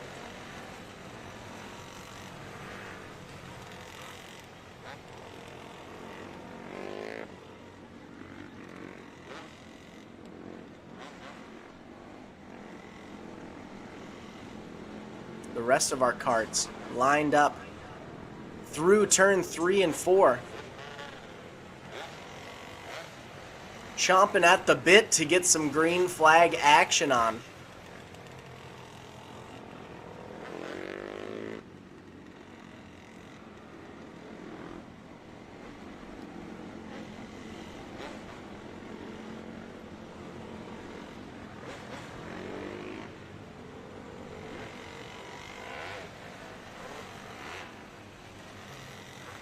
Gonna give these racers a few more laps just to make sure everything is all set and ready to go.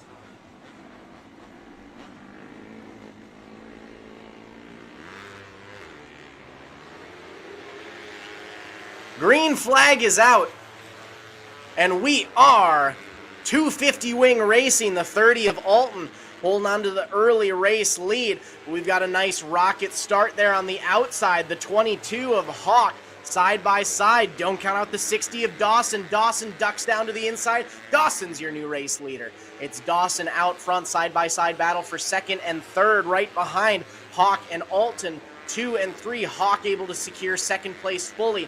Out front alone though, with a clear track ahead of him, the 6D of Dawson finished second in the heat race and is showing that that was not what he wanted to do during this main. So he's able to pull away from the rest of the field just a few laps in, already about a 10 to 12 kart gap between the 6D of Dawson and the 22 of Hawk, currently sitting second. Nice little battle raging there toward the middle of the pack. I believe that's the 17D, or the UFO 2 of Harder, alongside the 8 machine of Conkey.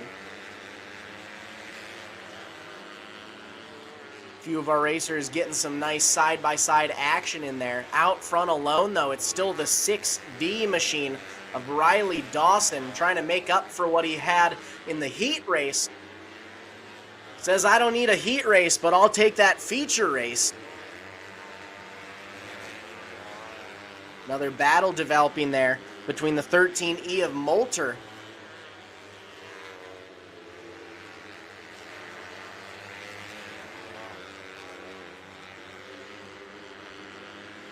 and a few other competitors.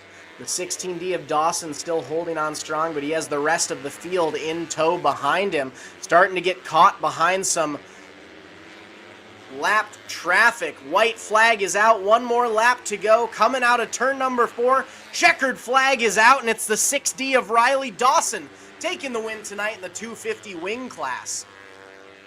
I believe it was the 99 of Halapka finishing right behind in that battle for second, third, and fourth. Out front, though, making up for that heat race earlier on,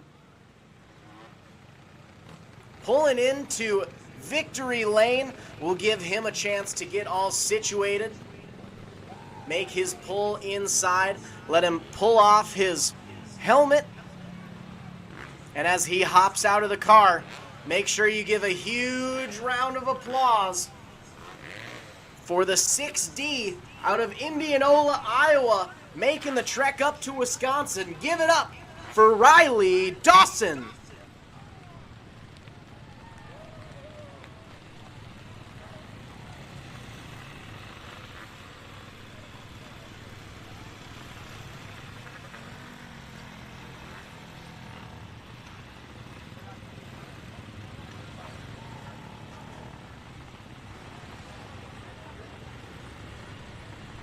Looks like he's gonna keep the helmet on momentarily. Getting a little assistance out there. Helmet's off once again so he can hear you loud and proud. Big round of applause for Riley Dawson taking the win in the 6D machine in the 250 wing class. That was 250 wing. Up next, we have our intermediate wing class. 10 racers coming at you for 12 laps of good old-fashioned fun. Starting off on the inside of row number 2. Heat race winner was the 3J of Jonathan Pettit III, side by side with the 8X of Alan Byrne. Inside row number 2, the 44 of Reese Smith off a third place finish in the heat, and the 17 of Colin Haas finished second in the heat out of Thorpe, Wisconsin. Row number 3, we have the 26 of Dominic Weber racing out of Dresser, along with Dylan Schubert racing the 1S from Chippewa Falls, Wisconsin. Row number 4 sees Colfax, Wisconsin's Kennedy Cluckus racing the 8 machine, and Noah Pollock piloting the 29 out of Alma, Wisconsin. And in that 5th and final row out of Eau Claire, Wisconsin, we have the 27 of Xander Glumsky and the 95 of Caleb Knops. 10 racers, 12 laps in our intermediate wing class, race number 6 of 9 for the night. Now this is the last class. We're going to have only 12 laps in for the main event. Then we'll be moving on to our 20-lap main events for our final 3 classes of the evening. Lineup seems to be good. Moving on to the back straightaway. We'll push them into turns 3 and 4 and give them a quick green flag. Pettit's going to lead them onto the front stretch. Smith holding on strong in second place right behind. Smith ducks down low, tries to make a move for the lead. Not quite going to make it this time around. Taking their time to set their sights on the 3J of Pettit. Make a move, see what areas Pettit's racing in. See, is it going to be better to duck down low? Is it going to be better to go up high? All in this time, the 17 of Callan Haas able to do the exact same thing with Smith. We're single file throughout our top 3 competitors. Nice little battle going on between 4th and 5th. The 26 of Weber able to make a move on the 1S of Schubert. Schubert now up to 5th. Weber in 4th. The battle for the lead, though, is still raging on up front as the 3J of Pettit III able to slowly but surely pull away slightly from the 44 of Smith. Smith still keeping their sights on the 3J of Pettit. Only about 3 kart lengths separate our top 2 competitors. But as we start to make our way into lap traffic, we'll see if this has anything to do with how the lead ends up coming out. They're able to duck down down beneath the 29 of Pollock with ease. Pettit and Smith both have no worries making their way through those lapped traffic racers. It's still Pettit, Smith, 1 and 2. Haas still sitting on strong in 3rd. The 26 machine of Weber in 4th. The 1S of Schubert in 5th. We're single file throughout the field. Only a couple laps left to go for Pettit and Smith out front. Smith slightly off the pace that time by. Slowing down.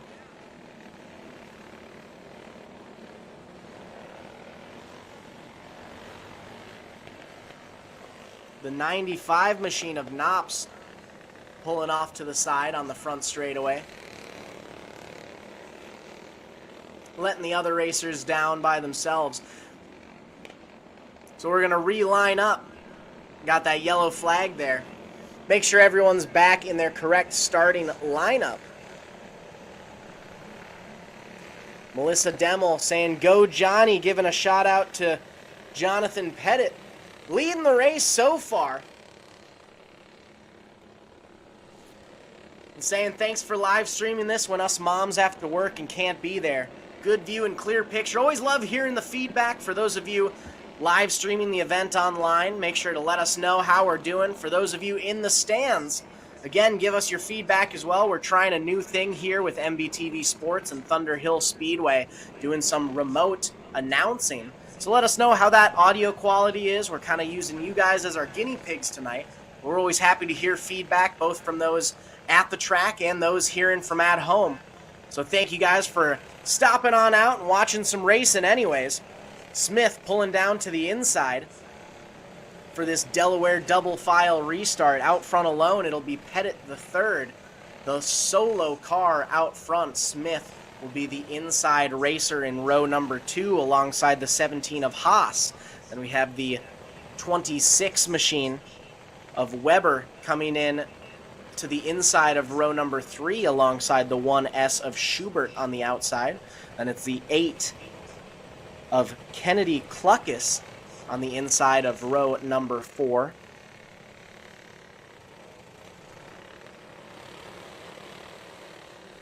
The rest of the field following in suit behind. Lineup seems to be good. We'll send them onto the back straightaway into turn number 3 before we get back to green flag action. Full throttle out of turn number 4. Pettit's going to lead the charge. Haas with a great jump, though. Haas up to second with the high line over Smith. Ducks down to the inside of Pettit. We have a new race leader coming out of 4. It's Haas and Pettit side by side on the front straightaway. Anyone's game through 1 and 2. Haas now your sole leader. We have a new race leader out front. Pettit's not going without a battle. Bumping and banging, muscling his way back up to the lead. Pettit now your race leader.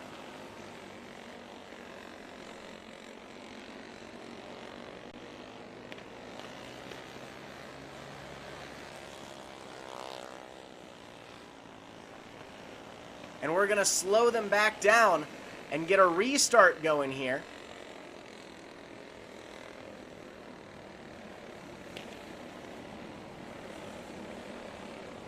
Pettit, Haas, Smith, Weber, Schubert, 1, 2, 3, 4, 5.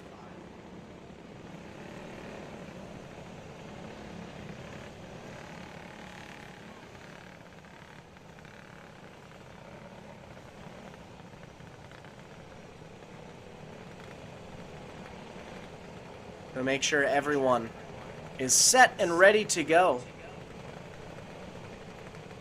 in their correct starting orders. Track workers down on the inside directing our carts where to go. It'll be Haas and Smith in row number 2. Weber, Schubert, row number 3.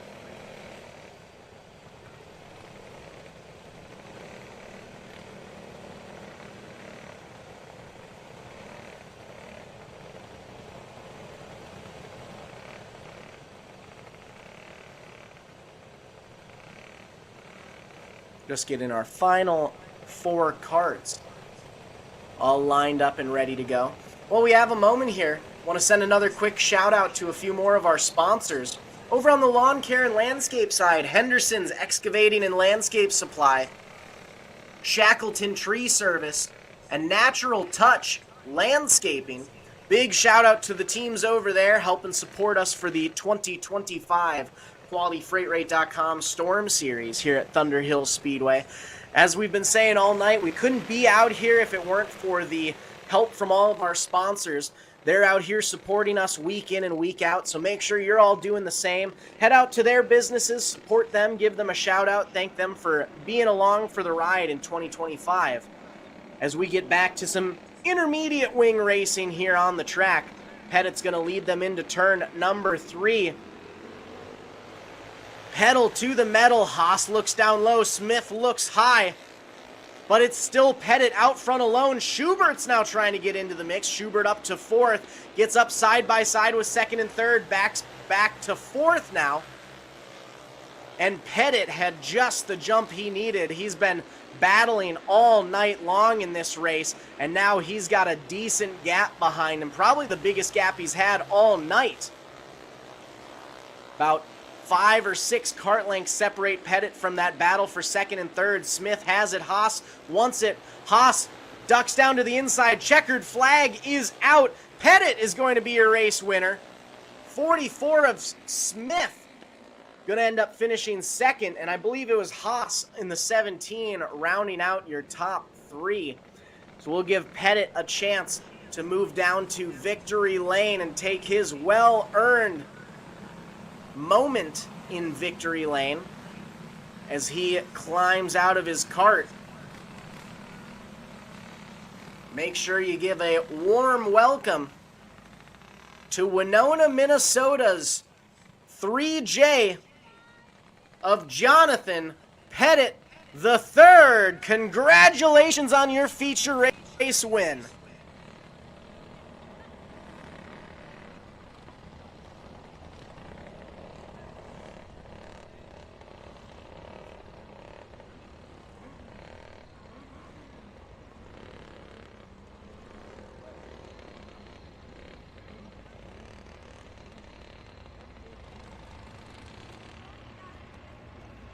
We'll give Jonathan and the rest of the family their well-earned time in victory lane. Once again, as he climbs up on top of his cart, hands in the air, give it up for your feature race winner, Jonathan Pettit III. Taking the win in the intermediate class. Waving that checkered flag, standing on top of his cart. Always great to see those victory lane celebrations, especially when they bring the rest of the family out with them.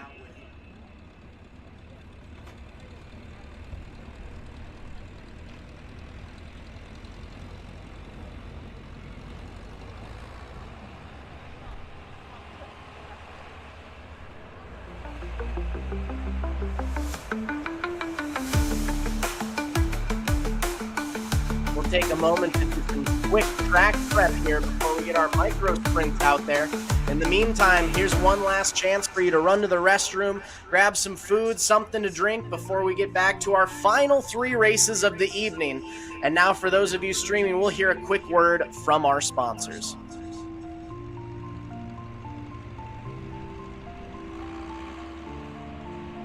When you've got to ship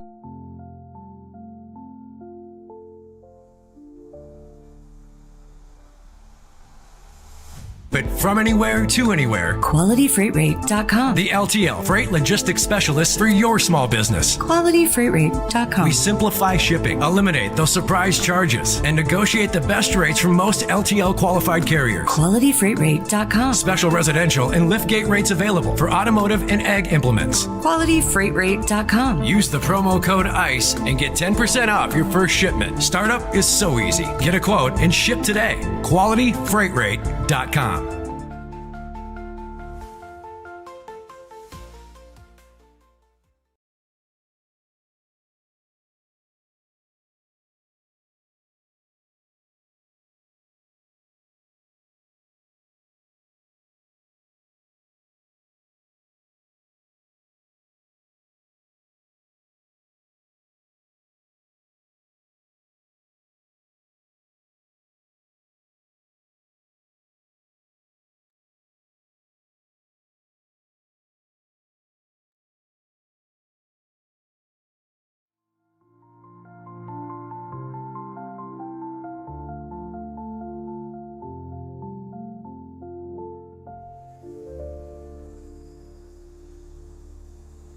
With our light track work complete, we'll now bring our K&K Racing micro sprints out onto the field. Give them a few laps to warm up their tires and get all lined up in their correct starting order. Byron Henningsen, thanks for live streaming. Excellent job of announcing. I really like the 2 screens and replays. Thanks for your comment. Love getting to hear all these things from those of you live streaming tonight's events on MBTVsports.com. For those of you in the grandstands, thank you once again for coming on out tonight, making sure that we have a great group of people out there in the stands for some great racing action tonight.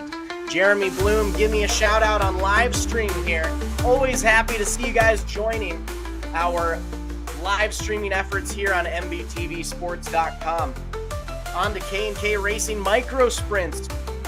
We have 19 racers hitting the track tonight for some great racing action coming up. Inside of row number 1, we have the 26P of Jackson Peters side by side with the 99 of Mason Schubert. Jensrud on the C71 and Singleton in the 19L in row number 2. Newville on the 249, the 128 of Willing in row number 3. Row number 4, we have the 37 of Davis, and the 323 of Polofsky. Row 5 has the 28 of Hale, the 46G of Jiragi. Row number 6 has the 22 of Urbanski, the 28X of Hale. And we're green flag racing. Rest of the crew in tow behind them. Out front, though, side by side, slight advantage to Schubert, the 26P of Peters, your full race leader, sitting, trying to take over that lead spot once again. Jensrud trying to get into the mix now. Jensrud looking down low. Out front right now, it's Schubert, Peters, Jensrud, 1, 2, 3. Jensrud peeking up to the inside of Peters. Now coming to second place overall as the yellow flag comes out for our first caution of the micro sprints class. Looks like two of our racers getting side by side into each other, looping each other around in turns 1 and 2. I think that might be the 10C of Cole McQuiston sitting there in turn number 1. Going to get him off that inside line.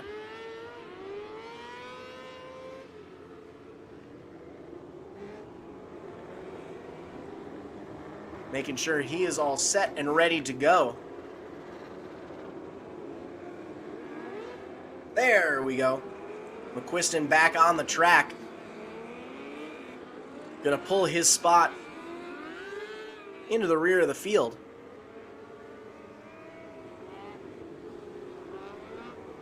And with that, we will end up doing a Delaware double file restart, as we did have a couple completed laps in there before we had our caution. So out front alone, though, it'll end up being the 99 of Mason Schubert leading the charge. 26P of Jackson Peters. Starting off on the inside of that row number 2, side by side with the C71 of Carter Jensrud.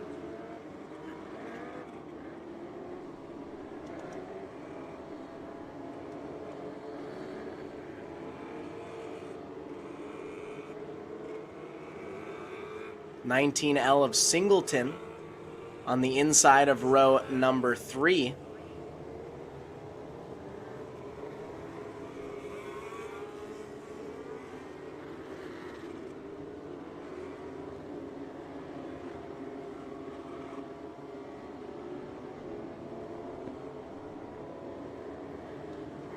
A stacked 19 competitor field in our K&K Racing Micro Sprints class tonight. Didn't get the full lineup out there for you. We also have the 22 of Brody Urbanski, the 28X of Maddie Hale, the 3J of Brandon Friedrich, 10C of Cole McQuiston, 23 of Kelly Turner, 100 of Alyssa Eddy, the 88 of Caleb Moen, the 10 of Owen Henricks, and the 4T7 of Tim Christensen Jr., rounding out your 19-car field in the K&K Racing Micro Sprints class. Another quick reminder for you guys that we will be back here again next week for round number 2 of our QualityFreightRate.com Storm Series after Mother Nature delayed our opening race of the year. We will be back for our rain date next week, so make sure to stop on by. Same time, same place, same great racing action. Green flag is out, and it's Schubert leading them into 1 and 2. Peters looks down low. Jensrud's able to get by on the outside, though. Jensrud now trying to take over that top spot. Jensrud on the inside. Schubert like in that extreme high line, and it's working in Jensrud's favor. Jensrud now up to sole position of the lead. Jensrud, Schubert, Peters, 1, 2, 3 as it currently stands. Jensrud moves up high. Schubert tucks down low, and now we're 2 wide on the front straightaway. Almost had 3 wide. It's Jensrud, Schubert, back and forth each corner. One ducks down low, the other moves high. One ducks down low, the other shifts up high. But we've got another racer going around in turn number 3. Once again, looks to be the 10C machine of Cole McQuiston, spinning it around, looping it in turn number 3. Looks like he might be needing a quick push to get over that berm there on the inside.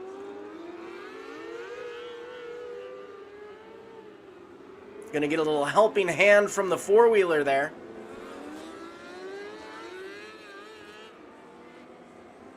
bring McQuiston to the infield.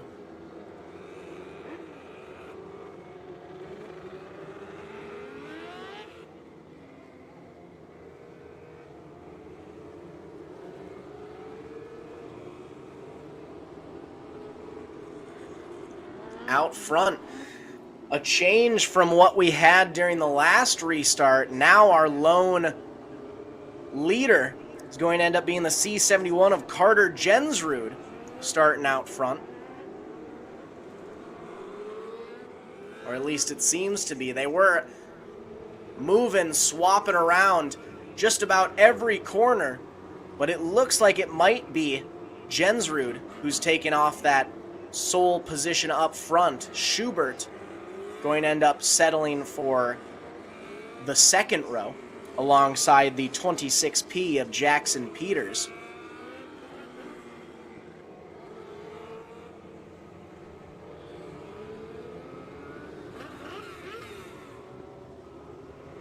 The rest of the field following behind them.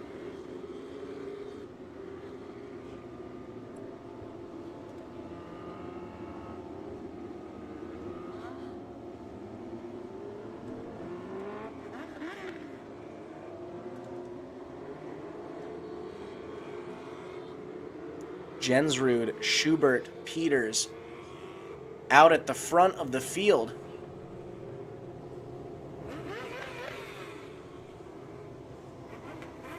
Just making sure lineup is all good to go before we go back to some green flag racing action here in just a few seconds. Making our way onto the back stretch, everything seems to be set and ready to go, all kosher. Into turn 3. Hammers are down. Jensrud's going to lead them into 1 and 2. Peters taking that extreme low line, trying to see if he might be able to get it to work. Both Jensrud and Schubert up high. Schubert gets a little squirrely, gets up on 2 wheels there, able to hold on to it. Ducks down low, almost moves into Schubert. We've got a 3-racer battle up at the front of the field. Jensrud, Peters, Schubert, 1, 2, 3. Peters ducking down low once again, not able to take that line away from Schubert.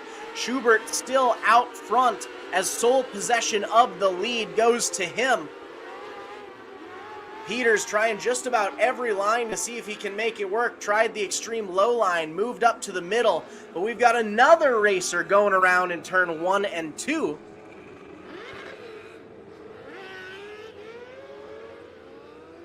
Which will bring out the caution. Looks like that's, once again, the 10C of Cole McQuiston. Needing a helping hand from the four-wheeler.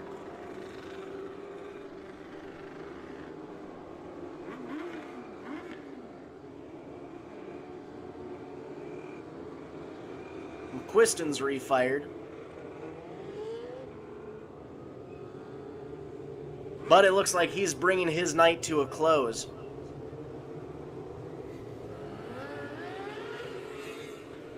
Out front, it's still Jensrud, Peters, and Schubert, 1, 2, 3.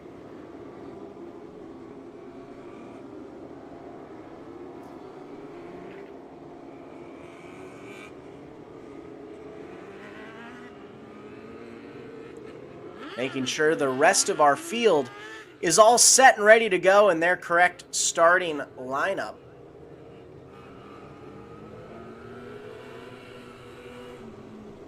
As a reminder, we had some computer issues earlier on this evening, so our live timing and scoring isn't working. So we would just want to make sure that we have everyone set and ready to go in the correct starting orders before we get back to some green flag action here. So things will be taking a couple seconds longer than normal, but just want to make sure everyone is kosher with their starting spots. Everyone seems to be lined up and ready to go currently, so we should be going back to green flag action here in just a few seconds. We're going to tighten it up, coming out of 2 and heading onto the back straightaway. Make our way into turn number 3. And the green flag's going to come out yet again. Jensrud with a great hop off the line, going to absolutely pull away. Peters still liking that low line. But Schubert's able to make that high line work for him. He's up top.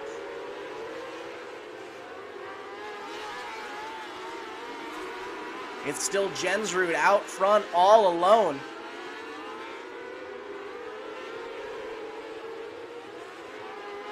Peters down low in second, trying to make that low line still work for him.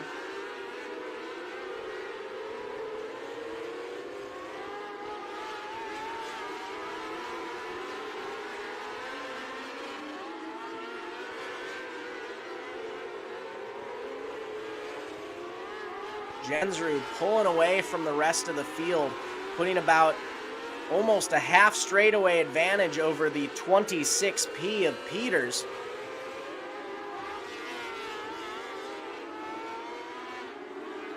One racer off the pace on the back straightaway. Ducking down, almost hitting a few racers, but able to avoid it. He's going to pull to the infield. Looks like his night's come to a close. I believe that might be the 28 of Hale, if I'm reading the numbers correctly.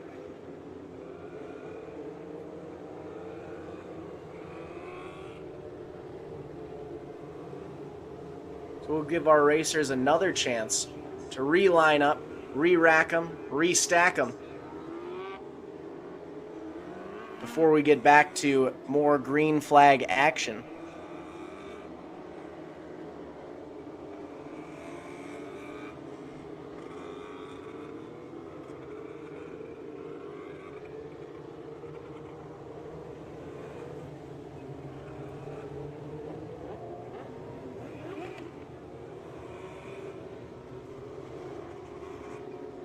Jensrud leading the charge in this Delaware double file restart. Jackson Peters down on the inside. And I apologize, I believe I've been reading it incorrectly all night long. It's actually the 37 of Landon Davis sitting in third place currently.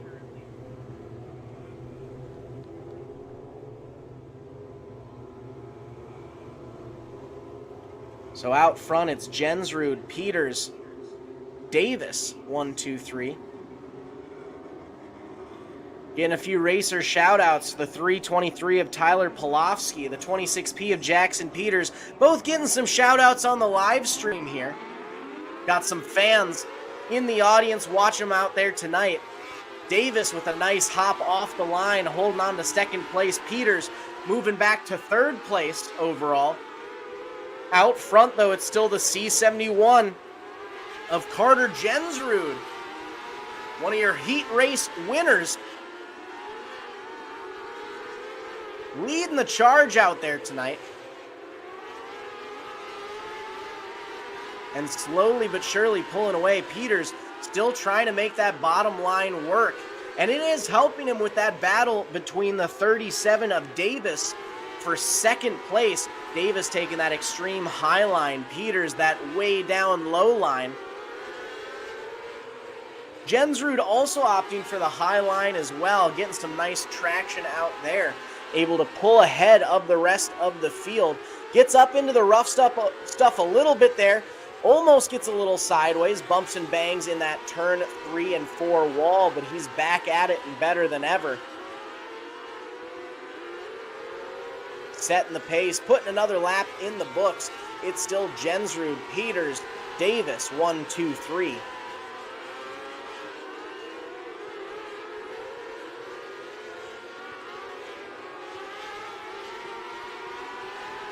Lap feature underway for our K&K Racing Micro Sprints class.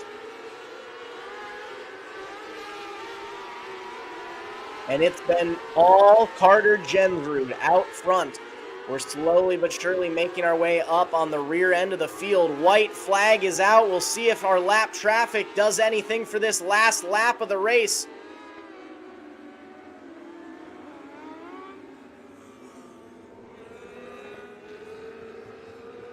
And it looks like we ended up having a caution down there. believe it's the 3J of Brandon Friedrich having some issues, so that's going to draw out the yellow one last time for the evening in the micro sprints class. So we'll do our starting lineup one final time here. It's Jensrud, Peters, Davis out front. The rest of the field following in tow behind them. The 10 machine of Owen Henricks. Henricks with a great race out there. Started second to last, 18th, and he's already moved his way up to 4th. So that's a great shot to see for Henricks up there. Awesome to see him in the top 5, along with, I believe that's the 13 next to him.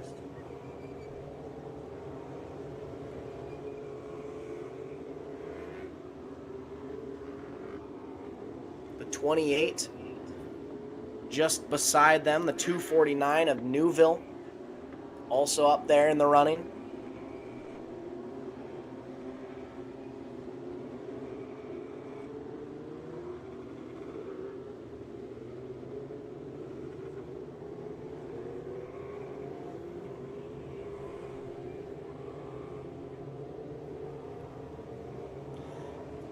It looks like we're going to go down to a single file restart for this final restart in the K&K Racing Micro Sprints class. So out front it'll be Jensrud, Davis, Peters, then the 10 of Henricks,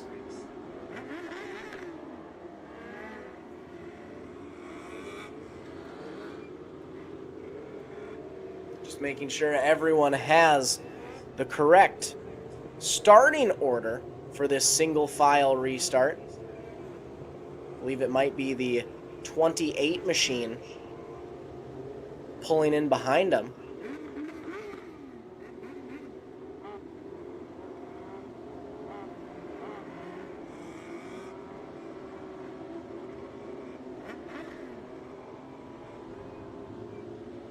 We were trying for single file. Now it looks like the racer's trying to go back to a Delaware double file restart. But there we go on the front straightaway. Able to get everyone back in their correct single file starting order.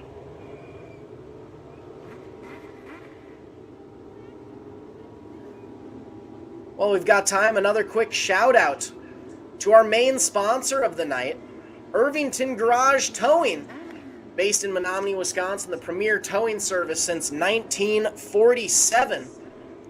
Serving Menominee, Downsville, Elmwood, Boyceville, Durand, and beyond. They provide a wide range of services including towing, welding, radiator work, large truck repairs, auto servicing, and transmission solutions. Trust Irvington Garage Towing for all your vehicle needs. And make sure you give them an extra strong shout out tonight, thanking them for being our title sponsor for round number 1 of the QualityFreightRate.com Storm Series here at Thunder Hill Speedway in Menominee. Lineup's good to go. Green light is out, and away we go. Jensrud leading the charge up the high banks of Thunder Hill Speedway. Davis right behind in the 37. Only a couple laps left to go before we get our checkered flag in for the micro sprints. Jensrud getting sideways. Davis doing the same, but the checkered flag is out, and I believe Carter Jensrud was able to hold on to the lead there.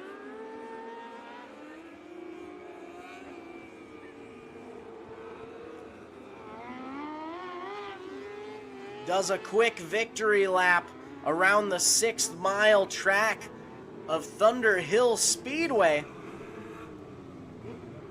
Jackson Peters in the 26P coming up to give him a little congratulatory thumbs up. Jensrud, however, going to make his way down into the victory lane. He finished 2nd place in last year's championship in the micro sprints class, but he's starting off the year strong. First checkered flag for the K&K Racing micro sprints of the year as he hops out of his sprint and pulls off his helmet. Give a huge round of applause for your feature race winner, Carter Jensrud.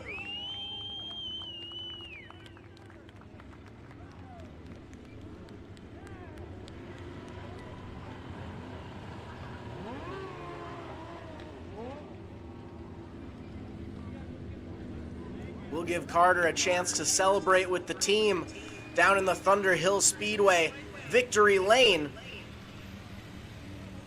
And while we do that, we'll give you our starting lineup for the Legends.Direct Legend cars. Starting off on the pole, heat race winner was the 68 of Shadow Kitchener. Side by side with him is the 67 of Josiah Kotshade. Inside row number 2, we have the 94 of Levi Brower and the 33 of Derek Crumry. Inside of row number 3, the number 4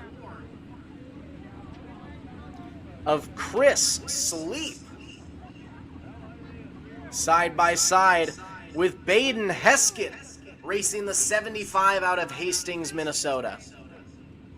Inside row number 4, Cumberland, Wisconsin's Aiden Erickson pilots the 49, with Cade Reisdorf racing the 57 out of Sun Prairie, Wisconsin.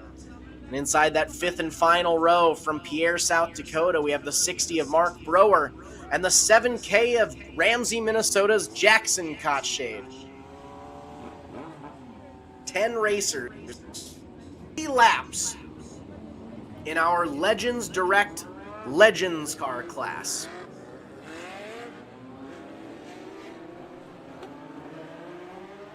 Two races left on the evening. We have our Legends class up now. Gopher Midget Racing Series to finish off the night. And it's been one heck of a night here for the first race of the season for the 2025 Thunder Hill Speedway Racing Series. Another quick reminder, we'll be back again next week for our rain date for the first race of the year that we had. 2 weeks ago, we were rained out before we even got. We're happy to bring you 3 weeks in a row of racing action. Race 1 is tonight. Our rescheduled race 2 going to be coming up next Wednesday, same time, same place, 7 p.m. here at Thunder Hill Speedway. Then we'll be back again for our regularly scheduled programs for race number 3 of the QualityFreightRate.com Storm Series on Wednesday, June 25th. Giving our Legends racers a chance to get in their correct starting lineup here before we give them the green flag.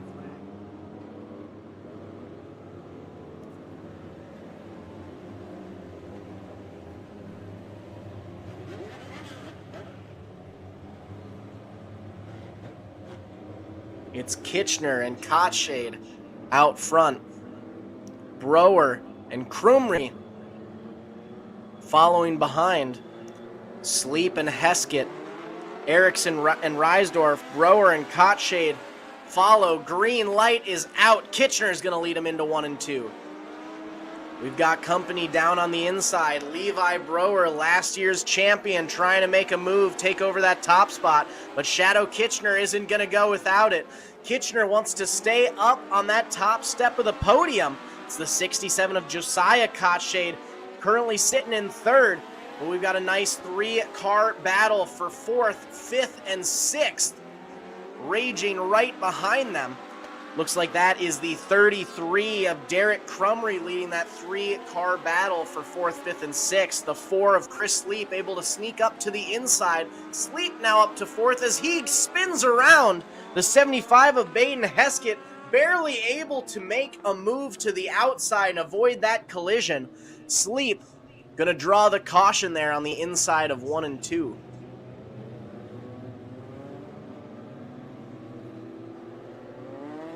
Now that was some pretty solid handling from Heskett on the 75. I thought he was going directly into the side of Sleep there. Was able to make a nice last-second maneuver, sneak over to the outside, not get tangled up in that little collision there.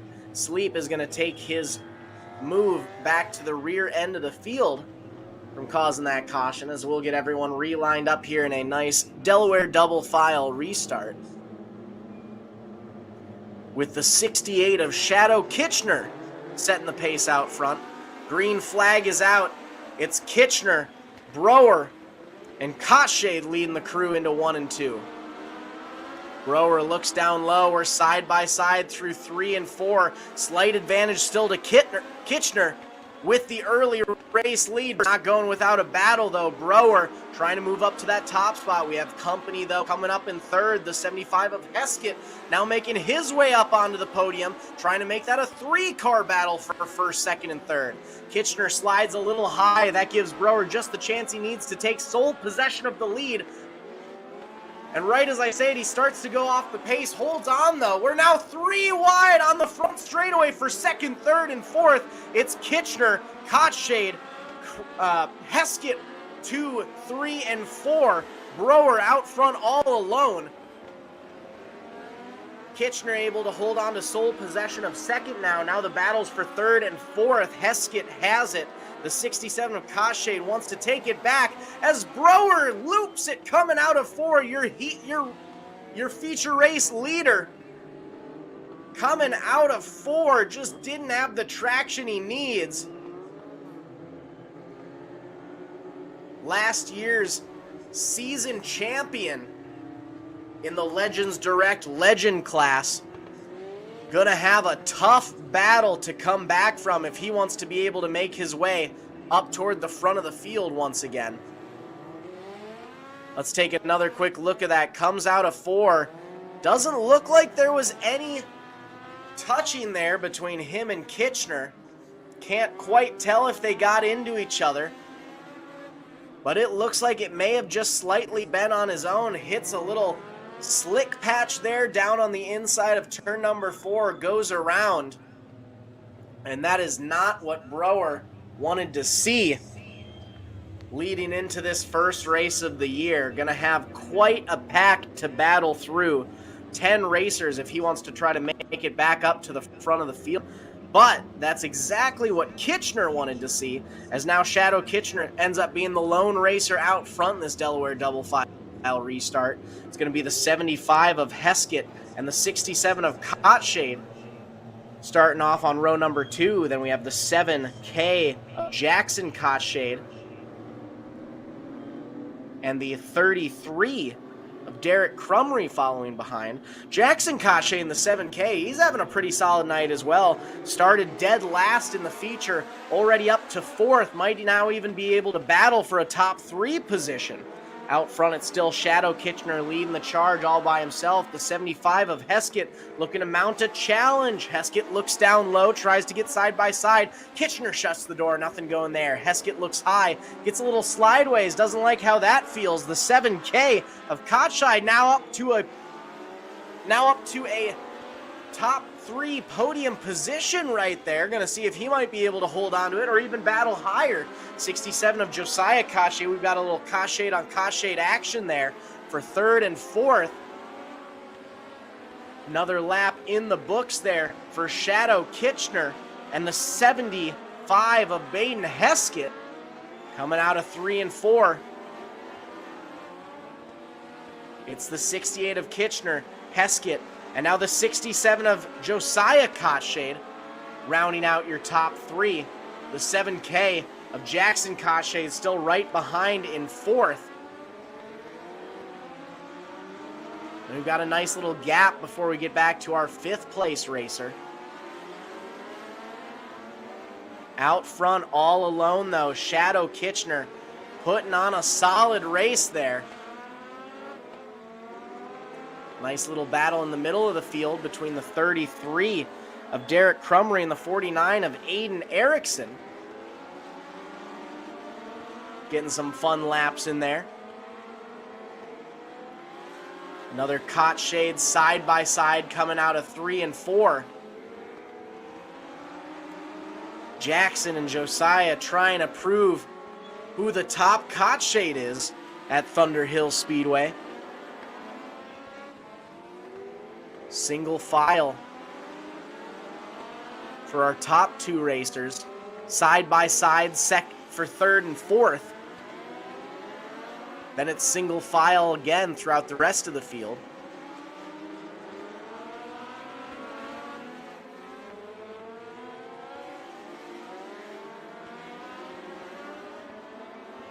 Kitchener, Heskett, Kotshade. As now our Kotshade dual battle for third and fourth might be trying to turn it into a battle for second, third, and fourth. White flag is out, one more lap to go, but we have the caution lights out.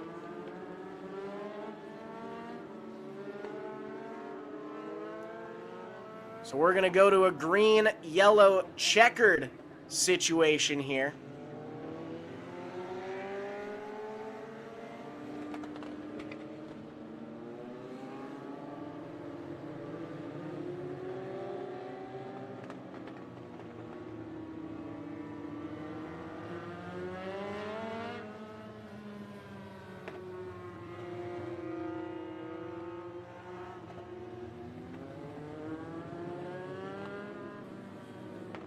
Kitchener, your current race leader, will go down to a single file restart for these last 2 laps of the Legends.Direct Legends class.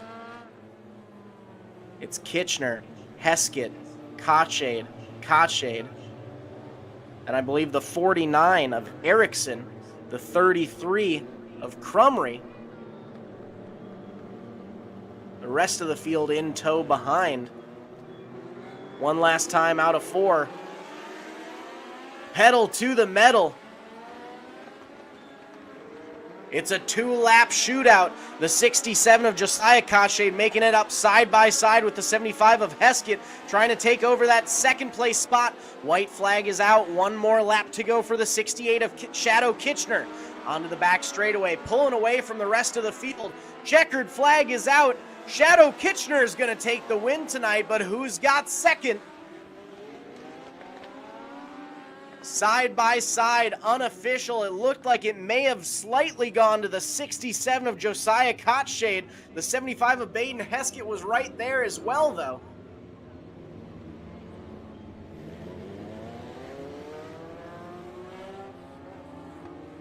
But we'll let Shadow Kitchener make his way down to the infield so he can spend his moment in the Thunder Hill Speedway victory lane.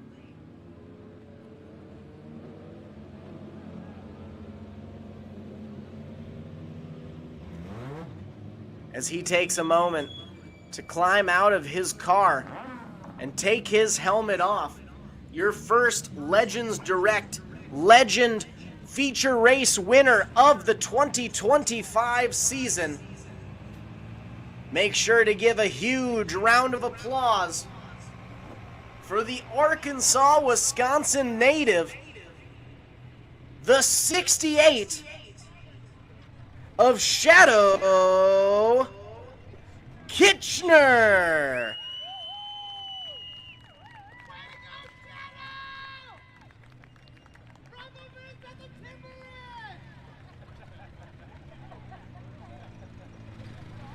Sounds like Kitchener's got some pretty big fans out there in the stands. I can hear them all the way from Minnesota cheering for those guys.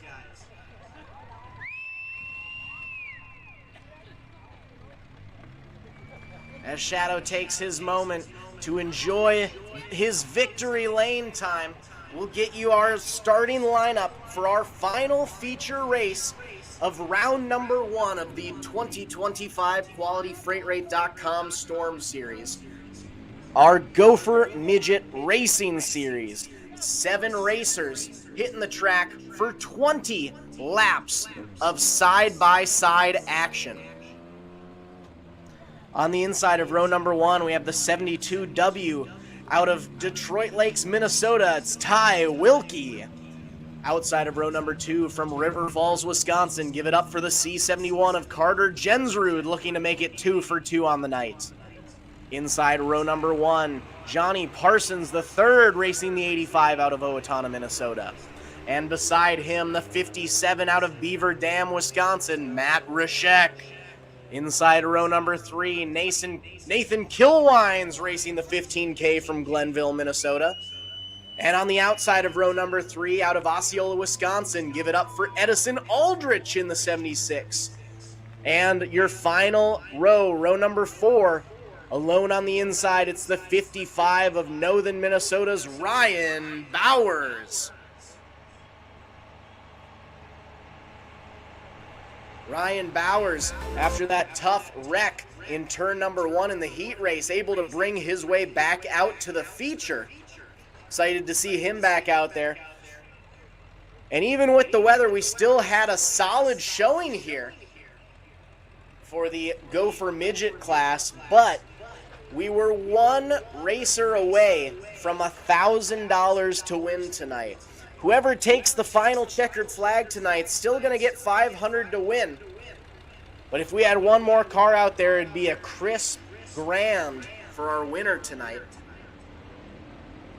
Hopefully next week the weather will be slightly better. We'll be able to have a few more racers show up for it.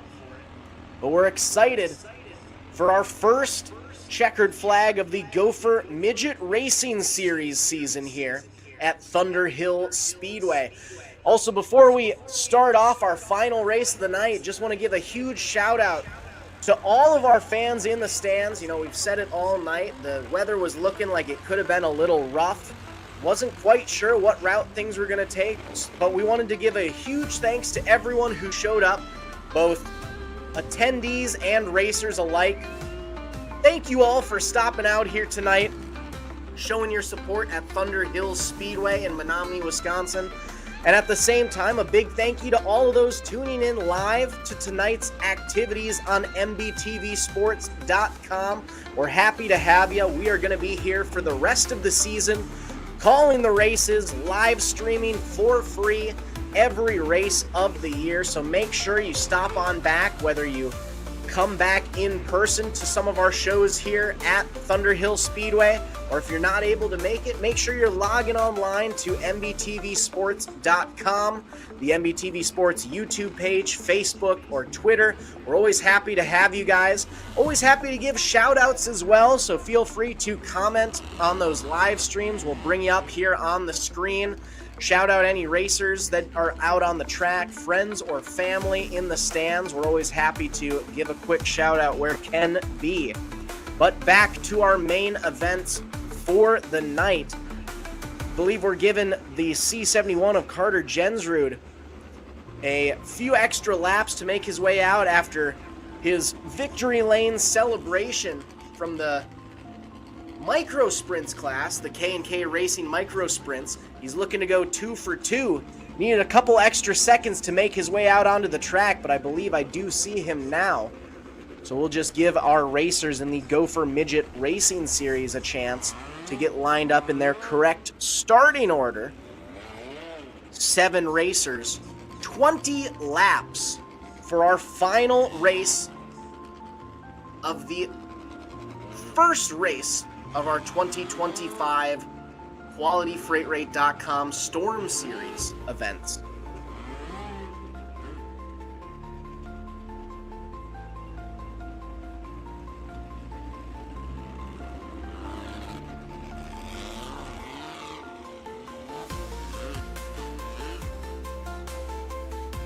While our racers line up once again, a few final shout outs to some of our sponsors.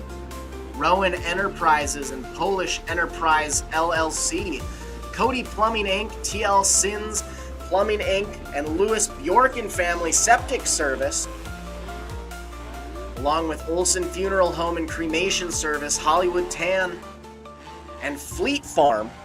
Big shout out to all of those teams helping us out throughout the 2025 season so we can bring you the QualityFreightRate.com Storm Series every other week here at Thunder Hill Speedway in Menominee, Wisconsin.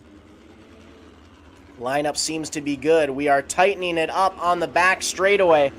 7 racers, 20 laps for our final race of the day.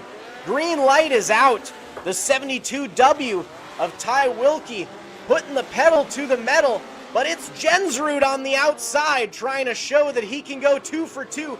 bumping and banging into the side wall. He's still got the slight advantage, but he's got company down on the inside.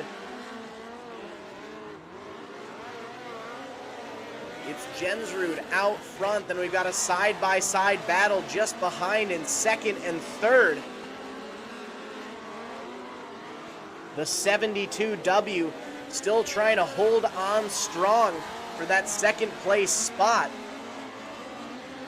As we've got one racer going sideways, a couple others bumping and banging into them in turn number 1. Looks like that might be the 55 Ryan Bowers. Bowers having a tough night in turn 1 there. This time, at least hitting the track once again with all 4 rims and tires still in track, but it looks like he might need a quick jump start. Got a few flames going on there through the exhaust.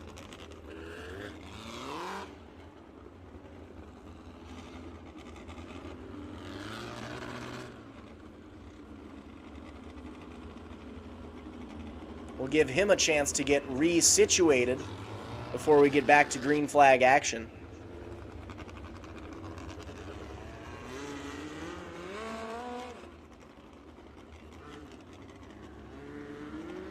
Quick look at what happened there. Just outside of our field of vision, just like we saw during the heat race, got a little too far sideways, looped it around. Fortunately, collected the 15K of kill wine in there. Getting a quick knock on his front left tire there. And unfortunately, it looks like Ryan Bauer's night has come to a close once again. Definitely not what we want to see from any of our racers. We started with 7, we're down to 6.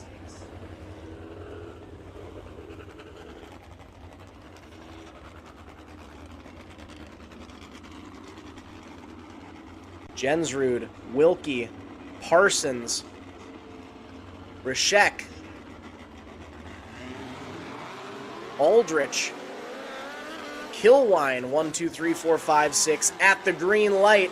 Jensrud with an absolute rocket start, pulling away from the rest of the field. Already about 10 lengths separating him from the second place racer, the 72W of Wilkie.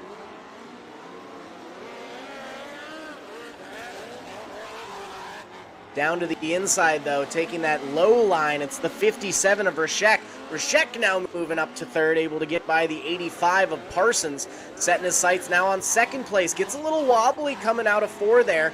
Still got a slight advantage coming out of 2. The 72W of Wilkie off the pace there quite a bit. Wilkie able to get back on it, but not before losing 2 spots. It's now Jensrud, Rishek, Parsons, Wilkie 1, 2, 3, 4. Out front alone, though, Jensrud putting on an absolute clinic here in the Gopher Midget Racing Series class.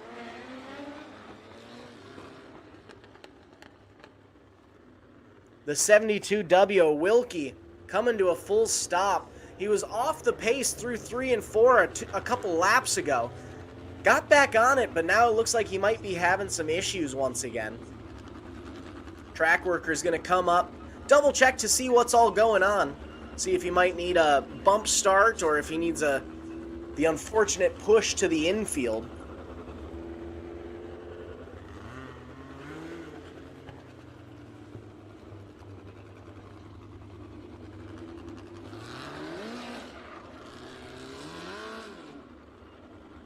He's getting the push.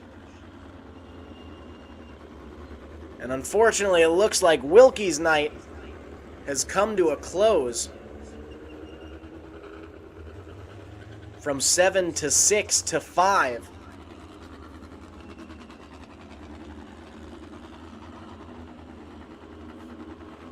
Out front, though. Oh, looks like we have a flat on the right rear for Wilkie there.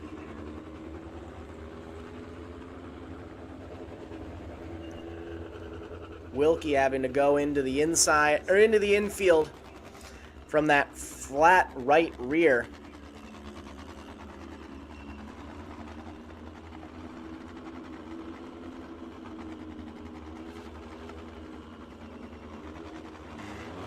Looks like we're down to 4 now with Jensrud, Rashek. Looks like Parsons has pulled off as well. 1 lap into the restart, and Jensrud's already got a full straightaway advantage over the 57 of Matt Rashek in second. Rashek taking that deep low line. Jensrud liking that high line all night long, not just in the Gopher Midget class, but also in the micro sprint, the K&K Racing micro sprint class as well. He was riding high all day, looking to do the same here in this class. Jensrud has been on the track 4 times today, and it looks like he might be going 4 for 4. He had a heat race win in the K&K Racing Micro Sprints class and a heat race win in the Gopher Midget Racing Series class. Moved on to the features, took the feature win in the K&K Racing Micro Sprints class. And just like that, we might be seeing another feature race win from Carter Jensrud in the C71. Nice battle at the back of the field between the 76 of Aldrich and the 15K of Kilwine.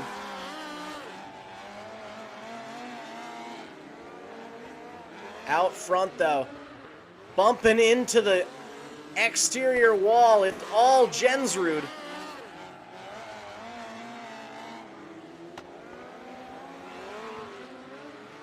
Jensrud, Rashek, Aldrich, Kilwine, 1, 2, 3, 4. Single file throughout the field as Jensrud comes up on the rear of the pack.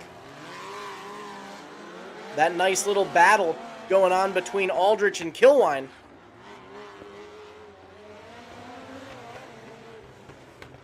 Jensrud takes a look to the outside of him, gets by no issues.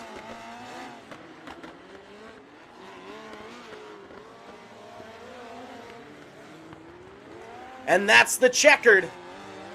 We started with 7, moved down to 6, lost 2 more, and ended with 4.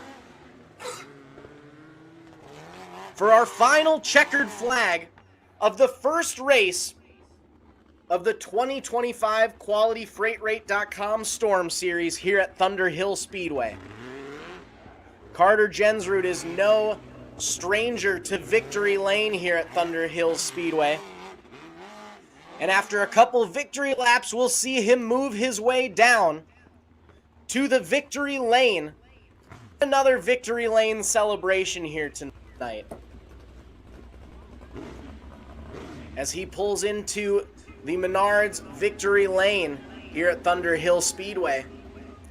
He took the heat race win in the K&K Racing Micro Sprints class, followed it up with a feature race win in the K&K Racing Micro Sprints class.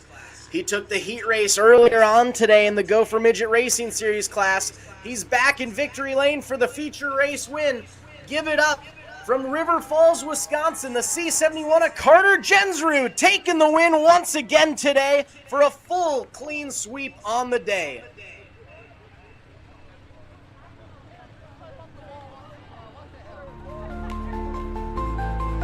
And just like that, ladies and gentlemen, well, Jensrud celebrates his time in victory lane one last time for the night. I want to thank you all for stopping out here today, whether you're in the stands at Thunder Hill Speedway or you're living from the comfort of your couch, your office, your bedroom, live streaming tonight's events on MBTVsports.com. We will be back next week for our rain rescheduled event for week number 2 of the QualityFreightRate.com Storm Series here at Thunder Hill Speedway.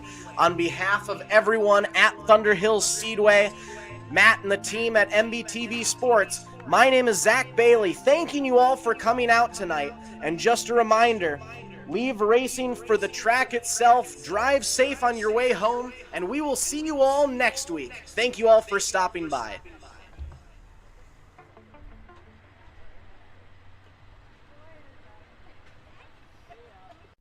Every great journey begins with a trusted guide. And when it comes to finding your perfect home, there's no one better than Kathy Vetter. With over 10 years of experience and a passion for real estate, Kathy Vetter helps you find the perfect home, a peaceful country retreat, a cozy single-family house, or your very first step toward a lifetime home. She also specializes in commercial real estate, guiding you through every step of the way. From the heart of the metro to the scenic countryside, Kathy Vetter knows the Minnesota market inside and out, committed to finding the perfect fit for you, no matter where you are. Buying your first home can feel overwhelming, but with Vetter by your side, it's a smooth and exciting journey. She makes first-time buyers feel confident, supported, and understood, every single step of the way. From your first showing to handing over the keys, Kathy Vetter works tirelessly to ensure you get the home you've always wanted. Kathy Vetter, your trusted real estate expert across Minnesota. From vibrant metro living to serene countryside escapes to agricultural and commercial spaces. Let her help you unlock the door to your next chapter.